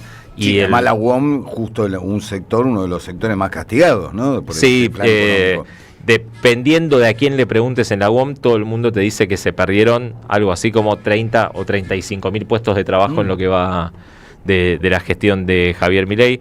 Esa fue parte de las cosas que dijo Abel Furlan, que además ponía el eje en que en el mundo se está discutiendo qué países se quedan con el empleo calificado, y Argentina está destruyendo los empleos calificados de la industria justamente para importar ese empleo que, por ejemplo, China o Estados Unidos tratan de sostener. También estaba el secretario general de ATE, y es importante porque el día anterior ATE había anunciado el primer paro general con fecha contra la reforma laboral. Va a ser el 19 de noviembre, va a haber una movilización. Enseguida, y ATE, sí, la semana que viene, ATE propone hacer punta de lanza para empezar lo que va a ser la etapa de resistencia de la reforma laboral. Y para pensar en la etapa de resistencia de la reforma laboral, todo el tiempo nos preguntamos cómo va a ser la CGT si cada vez representa menos gente. Claro. ¿No? En buena medida por la fisonomía del mercado de trabajo, que tiene cada vez más empleos no registrados. Pero también, me decían desde la propia CGT, que tiene que ver con un proceso de fractura interna o de falta de acuerdo interno que hizo que por lo menos hace 3 mandatos que no ingresen nuevos sindicatos a la CGT. Recordemos que pasaron 2 triunviratos, antes había 3 CGT, eso impidió que los que reclamaban el ingreso a una central obrera puedan ser tratados en un confederal e ingresar. Después fue Pablo Moyano, secretario gremial de la CGT, y renunció. Después fue Mario Paco Manrique, secretario general de la CGT, y renunció. En la práctica, nadie trató los ingresos de muchos sindicatos, por lo menos 40 me dicen, en todo el país, que están reclamando el ingreso, y es parte de lo que se proponen para este primer trimestre de gestión de la nueva conducción. Como para tener idea, por ejemplo, la CGT no tiene confederados a todos los gremios de la energía del sur. Si hoy va a un paro general, Vaca Muerta no tiene por qué parar, porque no está confederada. O por lo menos no está cubierto en el marco del paraguas que le da el paro general de la CGT. En el último paro general, Rucci, que es Marcelo Rucci, el secretario general de los petroleros de Vaca Muerta, decidió hacer un paro el mismo día, a la misma hora, con otros motivos, porque no está confederado, pero como para sumar a la medida de fuerza. Bueno, la idea es darle protagonismo a todos esos sindicatos que hoy son muy poderosos, que incluso están en los sectores más importantes de la economía argentina, los centrales incluso para el gobierno, y que hoy no están confederados. Hay un plan de 3 meses para incorporar por lo menos 40 sindicatos que ya hicieron sus pedidos desde hace tiempo y que todavía no se sumaron. Por ejemplo, están afuera también los petroleros de Chubut, de toda la cuenca de Chubut, los petroleros de Santa Cruz, los gremios de la energía, hay un montón que están sin ingresar y muchísimos otros que quedaron sin ser tratados. Es parte de lo que se prepara para la reforma laboral, tratar de resistir la reforma laboral en la calle, mientras que en el Congreso empezaron a tener discusiones con los gobernadores, ya empezaron a tender puentes, por ejemplo con Martín Yerllora, a ver si logran que el proyecto de reforma laboral que llegue al Congreso no es el que está haciendo circular el Ejecutivo, sino uno un poco más de consenso, sabiendo que algo se va a tratar en el Congreso y que el gobierno quiere que eso sea inminente. De hecho, dejaron trascender que la idea es que en diciembre se trate el presupuesto y inmediatamente, en cuanto se apruebe, empiecen con las reformas, y la primera de ellas va a ser la tributaria con la reforma laboral. O sea, esto va a ocurrir en lo inmediato. Bueno, más o menos por ahí. Imagino que en ATE también debe haber una alta preocupación, porque previo a la reforma laboral ya es un rumor a gritos que Sturzenegger prepara un nuevo hachazo a los trabajadores del Estado, ¿no? Ya, independientemente incluso de la reforma laboral. Sí, sumale los puestos de trabajo perdidos, sumale las paritarias congeladas en el Estado desde la asunción del gobierno de Milei. Mira, el dato, si querés, el último te lo digo para cerrar. En agosto salieron los nuevos números de empleo en Argentina. En agosto se perdieron 10.555 puestos de trabajo registrados del sector privado, 1.735 en el sector público y 772 en casas particulares. La destrucción del mercado de trabajo es continua y muy fuerte. Y hablando precisamente de cuestiones gremiales, vamos a tomar contacto con Martín Suárez en el móvil. Está en una movilización de los gremios docentes en el Ministerio de Economía. Martín, buen día, ¿cómo estás? Eduardo, ¿cómo te va? Así es, Ministerio de Hacienda y Economía aquí al frente justo de la Casa Rosada, donde en este momento está anidando el presidente Javier Milei y el gremio CETERA, que le está reclamando por la no vuelta del pago de ganancias, que tienen que volver a pagar lamentablemente, como salió a través de un fallo judicial. Estamos con María Laura Torre, que es la secretaria adjunta del gremio SUTEBA de la provincia de Buenos Aires. María Laura, una situación que se suma a la crisis económica y ahora ustedes tienen que volver a pagar ganancias. ¿Qué análisis haces? Mira, la verdad, el balance es más de lo mismo de este gobierno, que no solamente ya nos robó una parte del salario a los docentes de todo el país con el Fondo Nacional de Incentivo Docente, el FONIC, que lo parimos en la carpa blanca, no nos lo regaló nadie, sino que aparte ahora avanza sobre el saqueo de una parte de nuestro salario, obviamente la justicia en complicidad con el gobierno de Milei. El desfinanciamiento es muy grande, el desfinanciamiento es muy grave, y la verdad que los trabajadores de la educación estemos discutiendo en no el impuesto sobre nuestro salario es gravísimo, porque estamos hablando de salarios de trabajadores de norte a sur, que somos maestras, maestros, profes, que cada vez que logramos avanzar sobre un aumento salarial, el gobierno nacional con este fallo lo que hace es cortar la posibilidad de tener un avance en nuestro salario. La verdad deberían estar preocupados y ocupados en poner impuestos a los que tienen las grandes fortunas, que son un puñado muy pequeño de nuestro país. Yo recuerdo en la época de la pandemia, cuando se votó en la legislatura que hubiese una cuota solidaria para para esa minoría intensa que tiene las fortunas y que se las llevan en pala en nuestro país. Bueno, son los mismos que hoy están robándonos nuevamente el salario. Eduardo, te escucha María Laura Torres, secretaria adjunta de SUTEBA. María Laura, buen día, ¿cómo te va?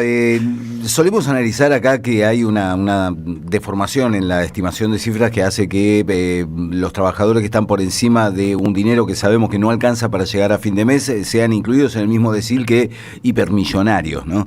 ¿De cuántos trabajadores estamos hablando que van a ser afectados por esta medida y ser considerados ricos, más o menos como si el dinero que ganan les garantizara la subsistencia? Hola. De SUTEBA, porque esto impactó sobre una presentación que hizo la CETERA, o sea que estábamos bajo el amparo los docentes afiliados a nuestra organización nacional, en el caso de la provincia de Buenos Aires, 5.500 docentes. Esto habla de algo, habla que cada vez que los docentes podemos avanzar sobre un aumento salarial, la verdad es avanzar sobre lo que después nos va a recortar ARCA. Entonces, también demuestra por qué los docentes de todo el país seguimos luchando por tener una paritaria que no solamente fije un piso para los docentes de todo el país, sino que aparte necesitamos urgente la restitución del FONID, de la paritaria, para discutir condiciones de trabajo, para discutir integralmente una educación de calidad, que esto está y repercute obviamente sobre el salario de los trabajadores y las trabajadoras.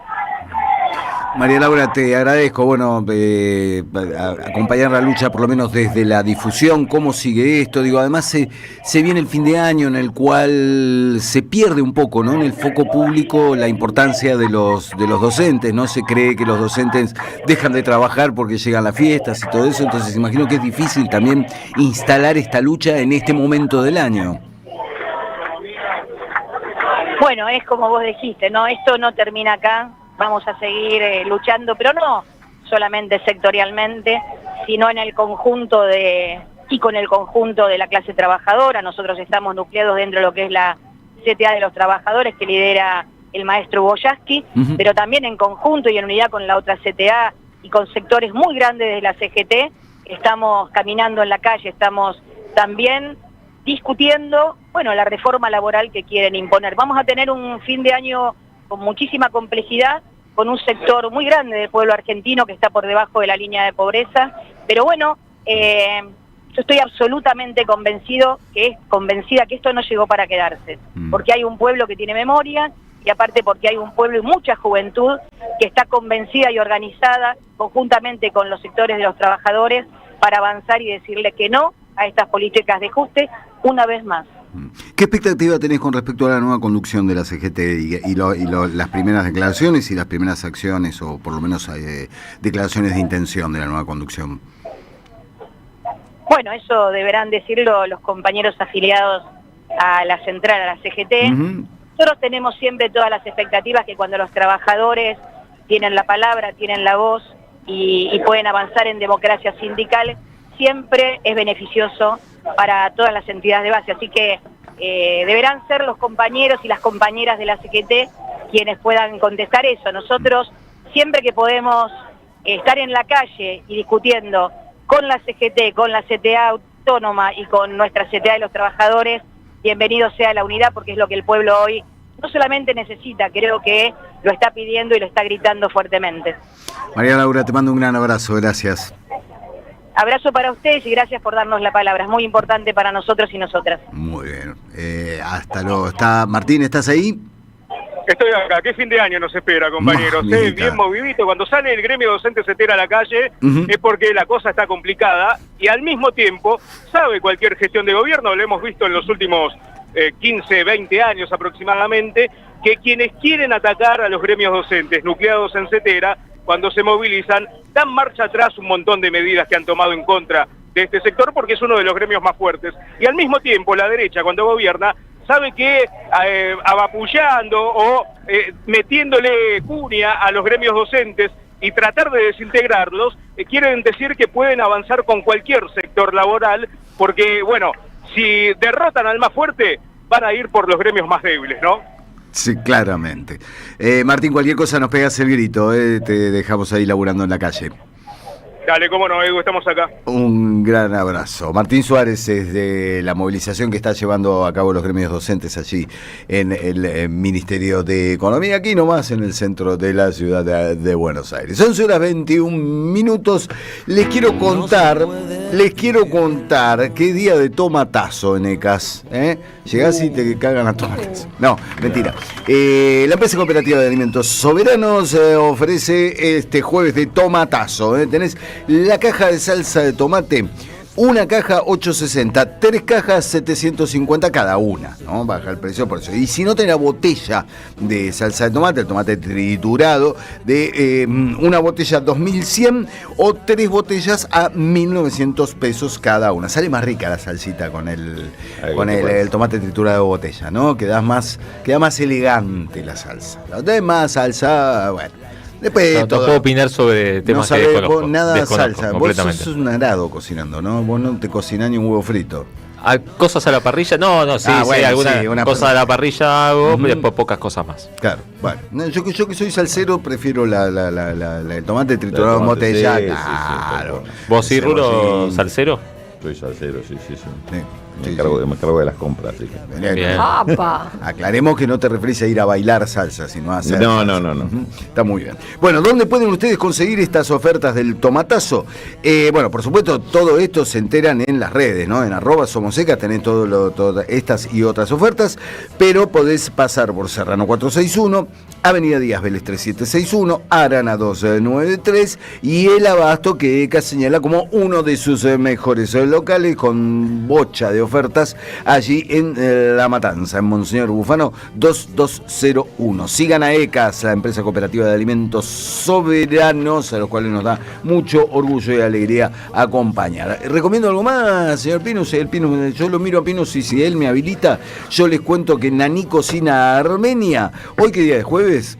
Bueno, sí. Hoy está abierto de 20 a 23:30 y de 12 a 15:30. El restaurante de cocina armenia tradicional con elaboración artesanal. Un espacio para compartir la comida típica armenia, la cultura y la amistad. Pueden seguirlos en Instagram en @Nani Cocina Armenia. Y la marchita. Vamos a hacer la marchita porque les quiero recordar a todos ustedes que llegó la colección de latas yerba mate compañera, 4 modelos bien peronistas, para que en cada mate te acuerdes de qué lado de la mecha te encontrás, con yerba orgánica de secado natural y en sus 4 modelos, Perón y Evita, Néstor y Cristina, Eve de Pie y Juana Zurduy y San Martín y Rosas. Te tomas unos mate con yerba mate compañera y por supuesto, ¿con qué los acompañas? ¿Con qué?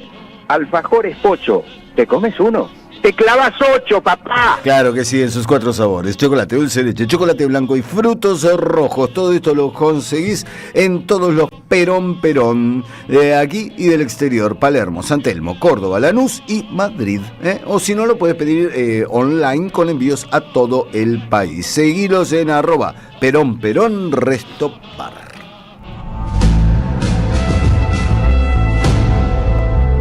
Rulo, mi amigo Rulo. Bueno, ya estamos clima. Señor Raúl Rulo de la Torre, ¿qué pasa con el tren? Sí, decíamos que esto que vamos a comentar se relaciona con algo que comentaba Irina ayer cuando salió por teléfono sobre el tema de la justicia y el peso de las grandes corporaciones. Hablábamos también de que pareciera que después de las elecciones del 26 de octubre tomó impulso no solo las decisiones judiciales a favor de los poderosos, sino también algunas medidas que empieza a tomar el gobierno con respecto no solo a la reforma laboral, sino también a privatizaciones. Ya la semana pasada avanzó sobre las centrales hidroeléctricas y ahora está previendo, y a propósito también justo aparece el tema de Debido y el tren Sarmiento, ¿no? Por ese acontecimiento que provoca ahora la acusación a Debido. Está avanzando la privatización de uno de los trenes de carga más importantes del país, el Belgrano Cargas. Esto está previsto que en diciembre se larga la licitación, una licitación que, para variar, ya hay candidato antes de que haya la licitación. Que te diría más. Me atrevería a decir que que ya ganaron, incluso los candidatos son los que están armando la licitación. Como dijo Margarita, yo ya gané. Claro, ustedes pedían que fuéramos directos con los mensajes para que la gente se entienda. Bueno, excelente, Rulo. Entendiste la consigna completamente. Los que se van a presentar ya están armando esa licitación. Y hay 2 nombres circulando, 2 nombres fuertes y 2 marcas fuertes.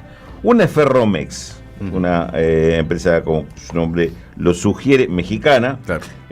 Una poderosa empresa que opera en México y algunos estados de Estados Unidos. Aparece un personaje detrás de esto que para mí es un nombre nuevo, pero empecemos a aprenderle el nombre a estos chicos que Mora, ¿cómo estaba el apellido acá? Bueno, ya lo voy a encontrar. Y el otro, pasa que con esos papeles todos anotados, Rulo, te cuesta encontrar las cosas. Y el otro sí es un personaje más conocido. Ahí está ese, Germán Larrea Mota Velasco, es el mexicano que está al frente. Un mexicano se llama Mota Velasco. Y el otro no, el otro es más de acá, es cordobés. Este es un viejo conocido, pues fue senador, fue diputado, por el peronismo, por el PRO, ahora por la Libertad Avanza. El loco Abreu. Estamos hablando de la misma persona. Que es Roberto Urquía. Mira vos. Quizá el nombre no les diga nada, pero si le digo que es el titular, cuando digo el titular es no solo el más poderoso, sino el dueño de Aceitera General de ESA. Estamos hablando de otra cosa, ¿no? Bueno, Aceitera General de ESA, en realidad, como cabeza de un grupo de cerealeras exportadoras que se presentarían para la adjudicación de Belgrano Cargas, está pisando fuerte. Claro. Se habla de Ferromex y yo creo que van a ir asociados, o sea, no van a competir uno con otro. ¿Por qué? Porque si total hay para todos, muchachos. No hay para todos. Hay para ellos. Claro, bueno, para todos. Y ya mismo te lo aclaro. No, eso lo comentan en el Zoom de su... Claro. Hay para todos nosotros, obviamente. Todo lo que estamos en este Zoom. Dicen ellos, claro. Claro. Porque justamente el tema es que desde que empezaron las privatizaciones de los trenes de carga en Argentina, en la década del 90, en estos 30 años, la experiencia ha demostrado claramente que este servicio termina siendo un servicio exclusivo para el que lo toma. Cuando Loma Negra tomó el servicio de cargas en provincia de Buenos Aires, lo utilizó únicamente Loma Negra. Total, venía subsidiado, usaron el tren para ello, la competencia no podía acceder, con lo cual ellos le estaban sacando una ventaja de varios kilómetros al que venía, que tenía que cargar por camión. Cuando otro de los trenes lo tomó Techín, ¿qué hizo Techín? Cargaba los caños o sus productos únicamente en el tren, los demás no podían acceder ni pagándole la tarifa que los tipos no podían cobrar tarifa diferencial, entonces directamente no lo subían. Hicieron y el tren más o menos recorría de la planta de ellos hasta el puerto. Claro. ¿Para qué más? Era el tren Techín más que cargas. El temor ahora es que pueda suceder lo mismo, que este Belgrano Cargas, que abarca toda la mitad del país, del centro para arriba, todas las 17 provincias están, salvo la Patagonia, todo está abarcado por esto, que a ver si entendemos la importancia que tiene el tren para un territorio como Argentina, tan extenso, y lo que significa la comunicación para poblaciones de distintos sectores, zonas del país, que podrían conectarse entre sí y con la zona del Gran Buenos Aires. En el caso que llega al Rosario, este tramo, pero también tiene interconexión, obviamente, para el Gran Buenos Aires y la capital federal. Pero ¿por qué digo Rosario? Porque es la cabecera que más le importa, porque es el puerto. Claro. Es el puerto exportador. Y si lo agarran las cerealeras, en principio el temor, después voy a avanzar del temor a la certeza. Claro. El temor es que lo hagan únicamente para poder exportar ellos y los demás quedan afuera.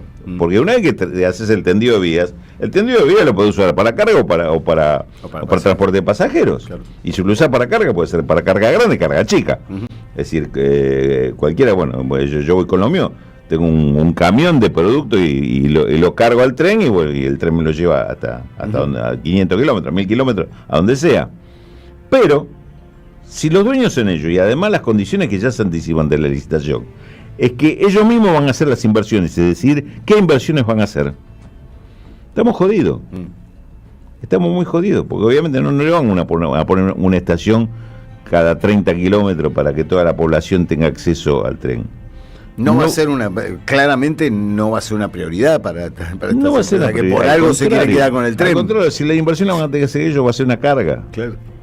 Porque la experiencia además indica esto. Y si esto fuera poco, cuando escuchás las propuestas que están haciendo, están hablando que ellos comprometen una inversión de $3.000 millones. Qué bien, diría uno, y otro dirían, y alguno de los expertos levantó la manito y dijo, pero muchacho, el Belgrano Carga, para hacer todo lo que estaba previsto, esto está estudiado hace 10 años. Se necesita estudio de hace 10 años que están hasta aprobados, reconocidos y demás. ¿Cuánto? Como mínimo $10.000 millones. Y sin actualizar. Estamos hablando de un estudio que ya tiene una década. $10.000 millones. ¿Qué quiere decir que van a invertir 3.000? Que van a achicar eso. que van a reducir eso a lo mínimamente necesario para ellos. Es decir, volvemos a hacer un tren que el único servicio que va a prestar es llevar el producto que ellos quieren comprar al lugar que ellos al lugar desde donde lo van a exportar, es decir, Rosario. Digo, para hacerse una idea de la línea central que tiene esto es, a ver, háganse el mapita, esto de dibujar un mapa por radio no es sencillo, pero vamos a aceptar el desafío. Partimos de Rosario, que es el sur de Santa Fe, ¿no? Sobre el Paraná, el que limita de un lado es Entre Ríos, del otro lado es Santa Fe. Me imagino una línea recta hacia arriba. Santa Fe tiene la forma de botita, todo eso, ¿se acuerdan? Recta hacia arriba hasta el norte de Santa Fe. O sea, recorre de sur a norte todo Santa Fe. Cruza el Chaco. Tienen en el mapita que es otra botita, el Chaco, pero así de costadito. Sí, como de costado, como un zapatito. Un zapatito así. Bueno, siguiendo la línea del Chaco, hacia la línea oblicua, hacia el noroeste sería, esa línea oblicua, y empieza a hacer una línea horizontal que atraviesa Salta y Jujuy. Más o menos hasta la mitad de ese espacio que es Salta y Jujuy, baja hacia el sur para pasar por Tucumán y Santiago del Estero. Este es el tramo que se licita. O sea, todo este circuito que agarra, que se acerca a todas las provincias del noroeste por un lado, recorre todo el norte del país, Formosa queda ahí pegadita también, llega hasta donde empieza casi el inicio de la Mesopotamia, ahí cerquita, y baja por Santa Fe hacia abajo. Es una interconexión importantísima, geoestratégicamente hablando, y si esto lo pudiéramos traducir en que esto genere un impulso a la producción y al desarrollo de todas estas regiones, sería más que un golazo. Claro. Es un proyectazo. Sí, pero no es la intención, claro. Si además le conectar a las regiones productivamente para que cualquiera pueda subir el producto al tren, sus productos al tren, pensás en la posibilidad del transporte de pasajeros. Es otra cosa valiosísima que podés vincular todo eso, pero gente que va a laburar, gente que va a pasear, gente que va a visitar a los parientes, lo que fuera. Lo que fuera. Le cambia la vida a estos pueblos. Claro. Le cambia la vida. Lo que hablábamos un poco ayer, Rulo, del daño que se le hizo a la Argentina con la anulación de tramos ferroviarios. Sobre todo, además, agreguémosle la complicación extra de un Estado que se ha retirado del mantenimiento de la red vial de la Argentina. Exactamente, ¿no? Entonces, y te agrego más, por lo que se está previendo en el proyecto, el Estado se retira no solo de la gestión, sino de la planificación, porque le está dejando todo en manos privadas. O sea, esta magnífica oportunidad se va a cambiar por un proyecto que va a beneficiar exclusivamente a la cerealera. La misma cerealera que ayer se quedaron por una decisión judicial con Vicentín, empresa que, recordemos, no se expropió, no se intervino, no se hizo nada de lo que se tenía que hacer, no se juzgó como se debía juzgar, más allá que ayer Javier Ortega nos explicaba que por lo menos la causa en Rosario, la causa penal sigue, pero en cuanto a lo económico, claro, no se analizó si lo que hizo Vicentín en realidad no es una demostración de lo que están haciendo todos. Sí. Ponele. Claro. Ponele. Sino que simplemente eso pasó a manos de los otros, de sus competidores. Mira vos. Porque aparece Graci en el medio. Pero después explicamos, esta Graci, que es una corredora de la bolsa de comercio de Rosario, se asoció además con Cargill y con otra empresa para hacer la comercialización a través de ellos. Es decir, yo me hago cargo, pero te traigo el producto, hago lo que hice toda la vida. Corredor de bolsa, compro ya y te lo vendo acá, claro, te lo entrego, vos exportás.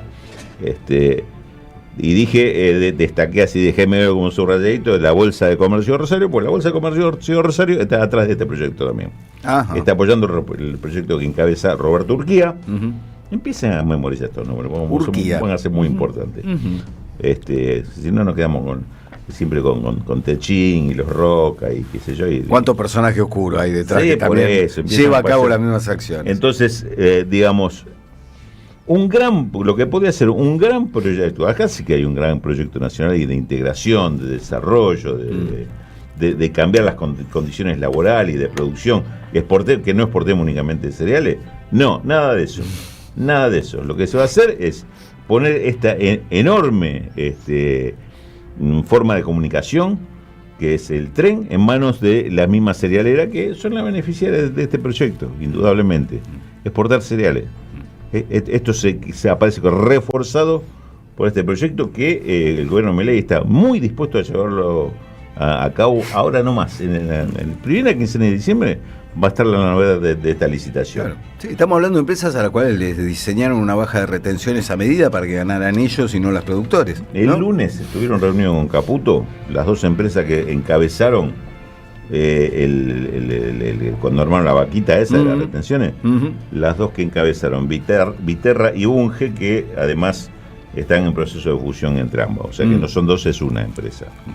Están detrás de todo esto. ¿Qué conversaron con Caputo? Y bueno, las formas de fomentar la exportación de cereales y de harina y aceite de soja y el brillante futuro que ven ellos para el país, claro, con todo lo que se está haciendo. Bueno, ven que hay gente que está muy optimista con respecto al país. Ellos, claramente. Sin dudarlo. Y no porque no se coman los versos que hace un rato hablábamos, sino porque son los que redactan los versos. Raúl Rudo de la Torre en la 530. La seguridad de tus valores y tu tranquilidad resguardadas en el mejor lugar. Ingot, la empresa líder en servicio de alquiler de cajas de seguridad privadas, cuenta con la más moderna tecnología, mayor seguridad y la mejor atención. Encontralos en Microcentro, Nordelta, Córdoba, Punta del Este y ahora también en Avenida Gaona y en Nuevo Quilmes Plaza. Más información en www.ingot.com.ar. Me gusta la gente. Che, le quiero agradecer, porque si me olvido quedó mal. Y yo quiero agradecerle a Café Bantú, que son dos por día clavados. El café de la radio. Muchas gracias por el aroma y el sabor de cada mañana. Ustedes lo pueden probar también. Pueden tomar Café Bantú en su casa, en la oficina, porque tienen café de especialidad. Máquinas expendedoras de ultimísima generación. Hay máquinas que te semblantean así. Dice, vos lo que necesitas es un café así con una gota. Te reconocen en el acto.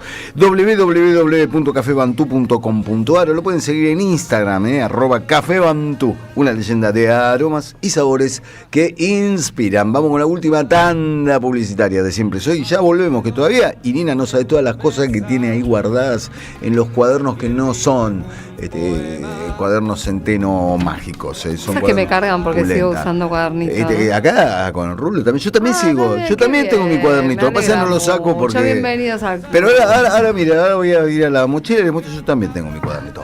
Tanda y volvemos. Gracias. De esos que se lleva el viento. Siempre Soy. Radio en el océano de ruido. En AM530 pasan muchas cosas. Y todo lo que pasa está en la red. Somos Radio AM530 en Instagram. Entérate de lo que pasa. AM530. Somos redes. Somos radio. Avellaneda abrió la inscripción a sus jardines municipales. Contamos con 30 maternales y 39 jardines de infantes distribuidos en toda la ciudad y con la mejor infraestructura. Hasta el 10 de noviembre podés realizar el trámite virtual ingresando en www.mda.gov.ar y haciendo clic en Preinscripción Jardines 2026 para completar el formulario. Municipalidad de Avellaneda. Mi lugar, nuestra casa. ¡Wow! Como dices cuenta DNI, ¡wow! Que ahora tienes plazo fijo, ¡wow! Y que tienes una tasa especial, ¡wow! Y eso hace que tu dinero crezca, ¡wow! Y crezca, ¡wow! Y crezca, ¡wow! Pará, ese último wow no entendí. ¡Wow! ¡Ah! ¡Que crece! Cuenta DNI. Tu plazo fijo de Banco Provincia es realmente ¡wow! ¡Wow! Conoce más en bancoprovincia.com.ar. En Lanús trabajamos por una ciudad más segura. Inauguramos la primera base de operaciones de la Fuerza Barrial de Aproximación de la Policía Bonaerense e incorporamos 20 móviles y 240 efectivos policiales. Sumamos 75 nuevos vehículos y 200 agentes de seguridad ciudadana a través del programa Lanús Te Cuida. Además, continuamos con el programa de formación y capacitación permanente para nuestros agentes locales. La ciudad que nos merecemos es una Lanús segura. Lanús Gobierno. Alimentos cooperativos. Producción y comercialización de productos cooperativos y de agricultura familiar. Envíos a todo el país. Por pedido, envía tu mensaje al 11 34 31 2928. Seguinos en Instagram como @alimentos cooperativos. El sabor que te acompaña es Café Bantú. El aroma en la mañana del Café Bantú. Bantú. Ciclo El Oído Mutante. Charlas del rock argentino. 3 encuentros sobre 2 décadas de nuestro rock. Viernes 14 de noviembre a las 18 expone Víctor Pintos. Modera Susana Martins en el Pulqui Bar, Entre Ríos 484. Consulta aranceles y reservas al 11 49 94 29 98 o al correo lasideasnativas@gmail.com.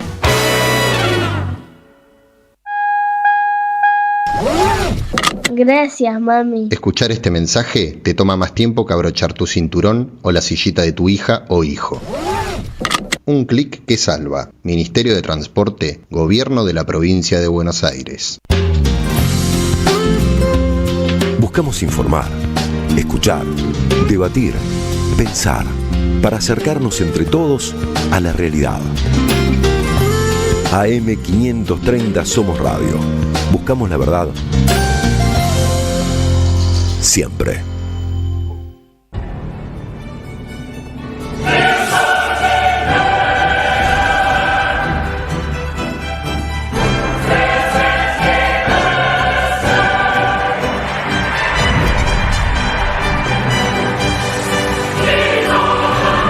Suena así, señores, la marcha oficial de la Champions League, pues tenemos a la champion de los temas judiciales en la República Argentina. ¿Cómo no aprovecharlo?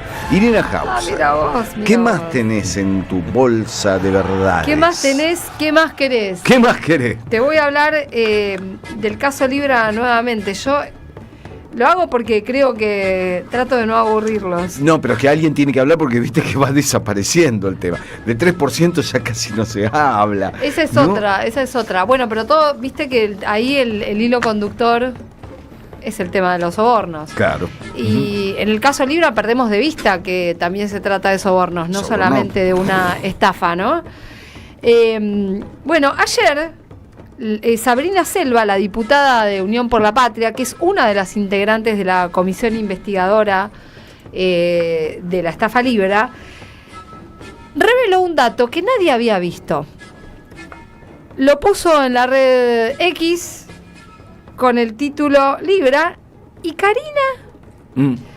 Bueno, hay dos cuestiones vinculadas con Karina, una que tienen que ver con este posible pago de una especie de no sé cómo llamarlo, de costo, peaje. Sí, peaje para reunirse con el presidente, ¿no? Que revelaron algunos empresarios en su momento.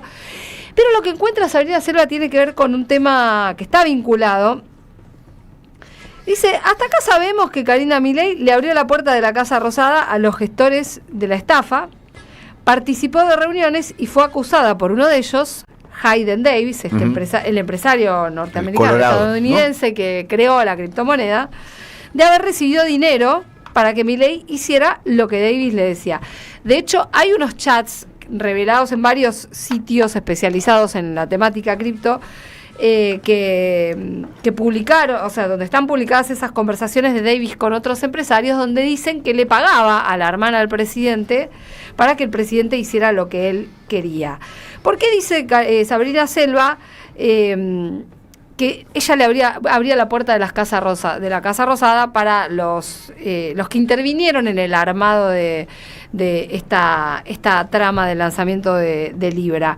Porque ella es la que aparece en general como en los ingresos a la Casa Rosada, como en la vía por la que autoriza el ingreso de sobre todo este núcleo de amigos de Javier Milei, los traders Mauricio Novelli y Manuel Terrones Godoy, algunos extranjeros que vinieron al Tech Forum el año pasado, que era un evento que ellos organizaron justamente para engendrar estos negocios, como el propio Davis y el famoso Julian P., que no se llama Julian P., este hombre de Singapur, que además creó una criptomoneda que fue la antesala de Libra, ¿no? Hay muchas cosas que han pasado acá. Es el guionista argentino que Entonces no puede Karina es la que habilita ese ingreso a la Casa Rosada y en muchos casos aparecen los registros como que la van a ver a ella o que la reunión se hace en la Secretaría de la Presidencia. Y hay un dato que dice Selva que había pasado desapercibido hasta ahora y realmente yo no lo había visto y mirá que miré muchas cosas de las audiencias en la Rosada por este tema. Yo no sé si se acuerdan que este hombre Davis, el Colorado, estuvo el 30 de enero en Argentina, se sacó una foto con Milei, que Milei compartió en las redes, y dijo que estaban hablando de algunos planes que tenían y evidentemente estaban hablando del lanzamiento de Libra, para el cual faltaban solamente 14 días. La historia es que el día anterior se reúne, aparentemente en el despacho de Karina Milei, por lo que figura en los registros de audiencias, se reúne Novelli, este criptobro amigo de Milei, que fue nexo con Hayden Davis, y va con él su hermana, María Pía Novelli. Y vos dices, ¿a quién le importa que vaya la hermana? Este personaje no lo tenía. Es nuevo. ¿Vos te acordás? No lo tenía yo en el radar. ¿Vos te acordás quién sacó todo el contenido de las cajas de seguridad de Novelli? Sí. La hermana, María Pía Novelli, fue la que el primer día hábil después del lanzamiento de Libra retiró con su madre, porque estaban autorizadas, lo que había en la caja de seguridad a nombre de su hermano. Eran 2 cajas. Eran fotos familiares, qué mal pensada que sí, sos. qué linda foto familiar. Esas cajas la había abierto Novelli en la sucursal Martínez del Banco Galicia el 4 de febrero, o sea, 10 días antes de que se lanzara Libra, y el 17 de febrero, 3 días después, primer día hábil después del lanzamiento y el desmoronamiento además de esa criptomoneda, vacían las cajas. Y la que va es Pía Novelli. Cualquier mal pensado diría que formaba parte de toda una operatoria de choreo, ¿no? Pero yo, porque soy mal pensado, se me ocurre, justo lo abren 3 días antes. Yo creo que es hora de traducir las cosas como son y no se me ocurre otra forma de definirlo, pero se ve que a la justicia todavía no se le ocurrió esa forma de porque definirlo. No son mal pensados, piensan bien. Pero bueno, es interesante porque la aparición de estos nombres confirma una trama. Claro, esta piba pasa inadvertida en el fárrago de nombres y qué sé yo, pero es la que retiró el dinero de esas cajas. Para mí la foto de ese momento, de cuando van a las cajas y cuando se llevan lo que hay, es lo más palpable que tiene el caso Libra, porque lo que nos falta en esta historia, para que termine de entenderse, es eso, lo tangible, ¿no? Claro, el billete contante y sonante. Claro. Bueno, pero acá se llevaron bolsos, ¿no?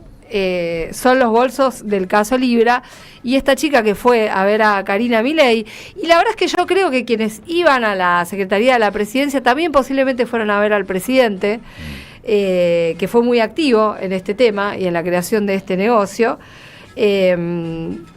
Bueno, ahí estaba esta chica, María Pía Novelli, que además tiene algunos movimientos sospechosos desde billeteras virtuales, donde, bueno, llega a mover $250.000 en un periodo clave de fines de 2024, entre fines de 2024 y 2025.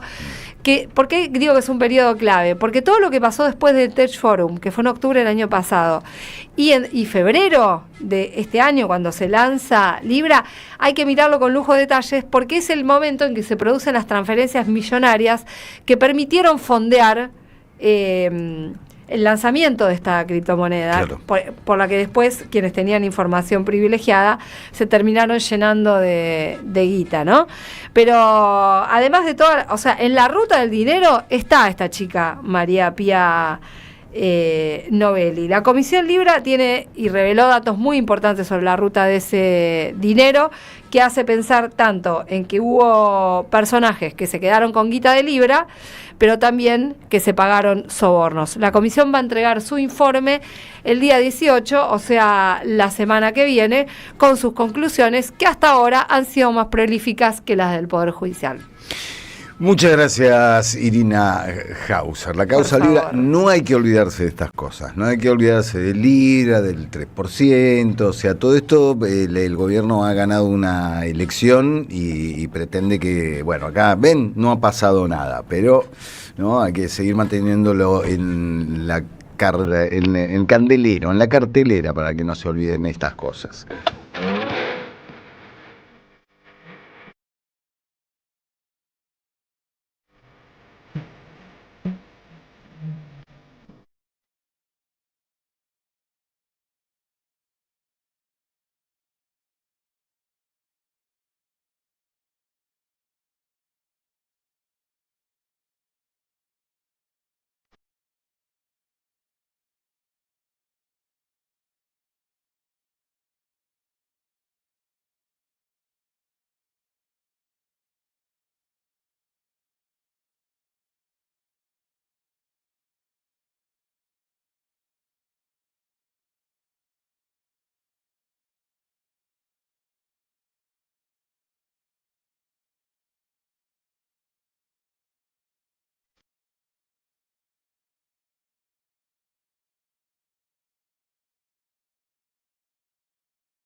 San Saltarín es una de las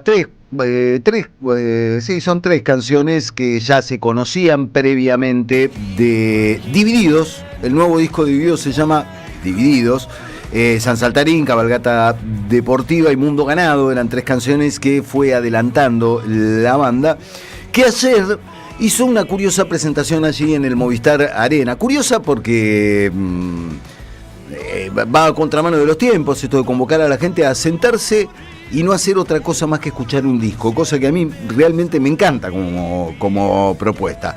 Sí, eran precios populares para lo que fue, primero, la exhibición de un documental de 1 hora sobre la grabación del disco y sobre el estado de las cosas en una banda veterana. Ya a esta altura, recordemos, Divididos comienza su recorrido casi inmediatamente después de la muerte de Luca, en el año 88, primer disco en el año 89.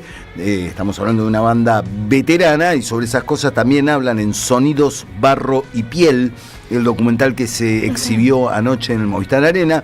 Después del documental se procedió a la escucha de las 12 canciones que integran el nuevo disco. Todavía no estaba en las plataformas. No. Solo los 3 adelantos que se fueron dando: San Saltarín, Mundo Ganado, Cabalgata Deportiva.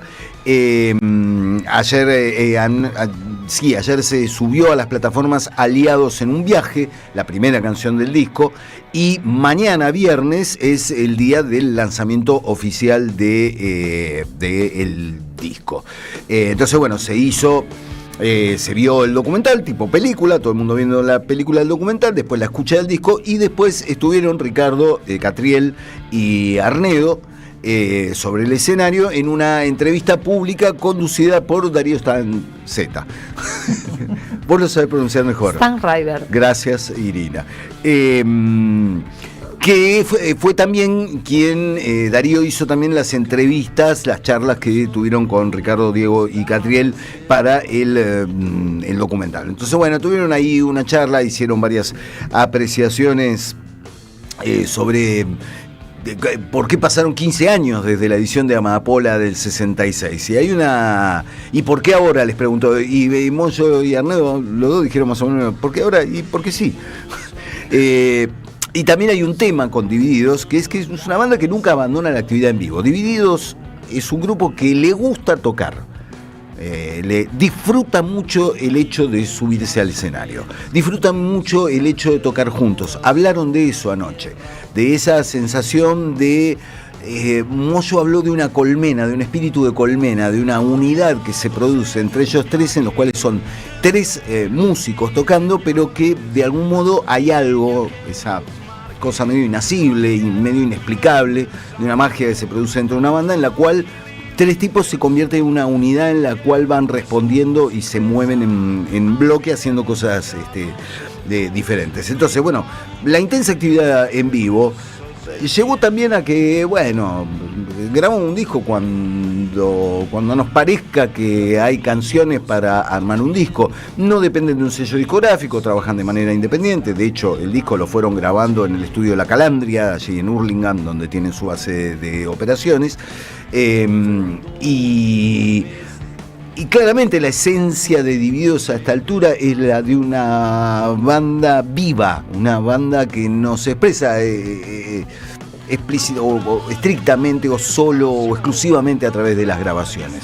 Su primer instinto, lo que más disfrutan hacer, es subirse al escenario y tocar.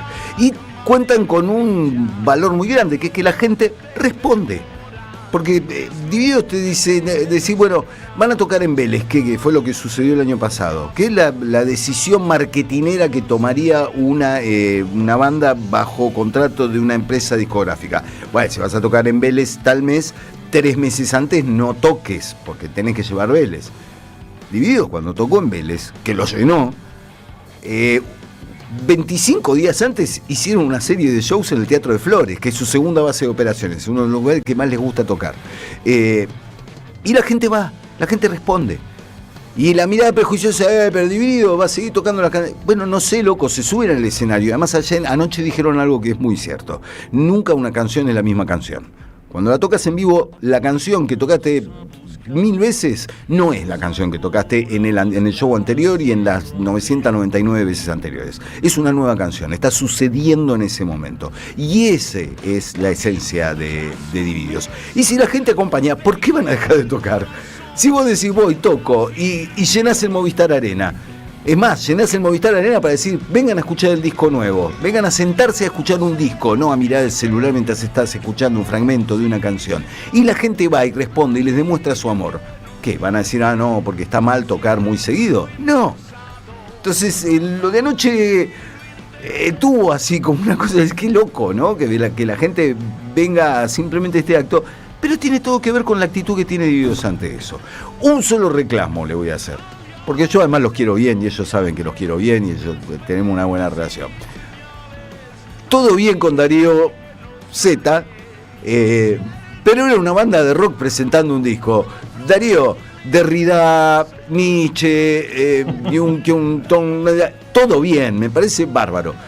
Pero hablemos un poco de música, no solamente de filosofía. Lo fundamentó muy bien, pues Darío es un tipo que sabe mucho del asunto, fundamentó muy bien entre Dionisio y Apolo, pero viste, estábamos con el rock and roll, Dionisio y Apolo y Nietzsche y Derrida, todo bien muchachos, pero un poquito de rock and roll.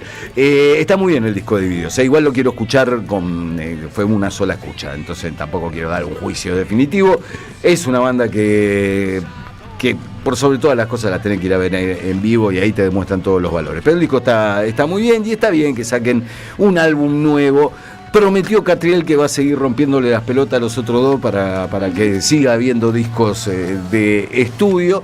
Catriel, que a fin de cuentas ya es el baterista de Divididos, ¿no? Que en un momento era una puerta giratoria la batería de Divididos, ¿no? Ay, pero qué genio que es ese hombre. No, es uno de los mejores bateristas de la Argentina por lejos. ¿Qué fue de la vida de Gil Solá? Ahora que lo Gil decís, Solá sacó 2 discos con Gil Solá y Exiliados, que era una muy buena banda, pero Fede la lleva con mucha soltura, así cuando tiene ganas hace cosas y qué sé yo. Ha participado en un disco de Laura Ross, su pareja, y una gran cantante y artista, pero sí, hace sus cosas y se ha reconciliado con Ricardo y con Diego, con quienes en algún momento tuvieron algunas rispideces, pero la vida te va resolviendo todo.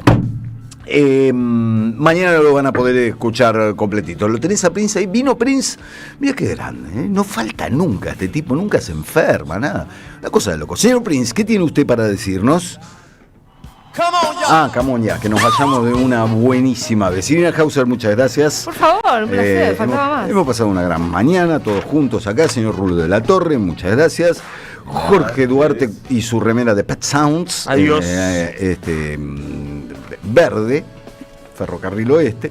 Pero está muy como bien. La tapa del disco. Claro, sí, por supuesto. Señor Silvio Soler en la operación técnica y puesta al aire, en la producción Lucas Román, en la coordinación Ariel Pinus, en las redes Ailen Pavón, en la producción audiovisual Moraur Sagasti, en el streaming Leandro Dezza. A los que preguntaron, el señor Tonietti vuelve la semana que viene, no hay teorías conspiranoicas que levantar, está tomándose unos días, así que no se preocupen que regresa la semana próxima. Mi nombre es Eduardo Fabregat, les agradezco la atención, la orejita atenta y les recomiendo que se queden en AM530. Somos Radio porque ya comienza Felicitas Bonavita en la continuidad informativa y analítica de la 530. Muchas gracias y hasta mañana.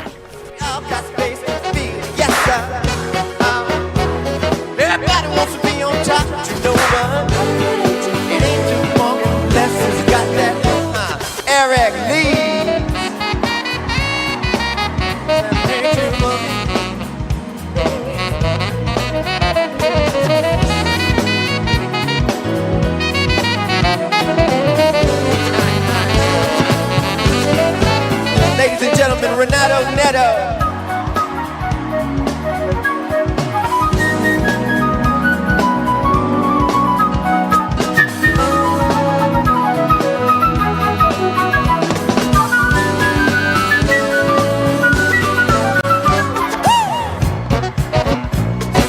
What you putting in your nose? Is that where all your mama money goes? River of addiction flow. You think it's hot? There won't be no one to love.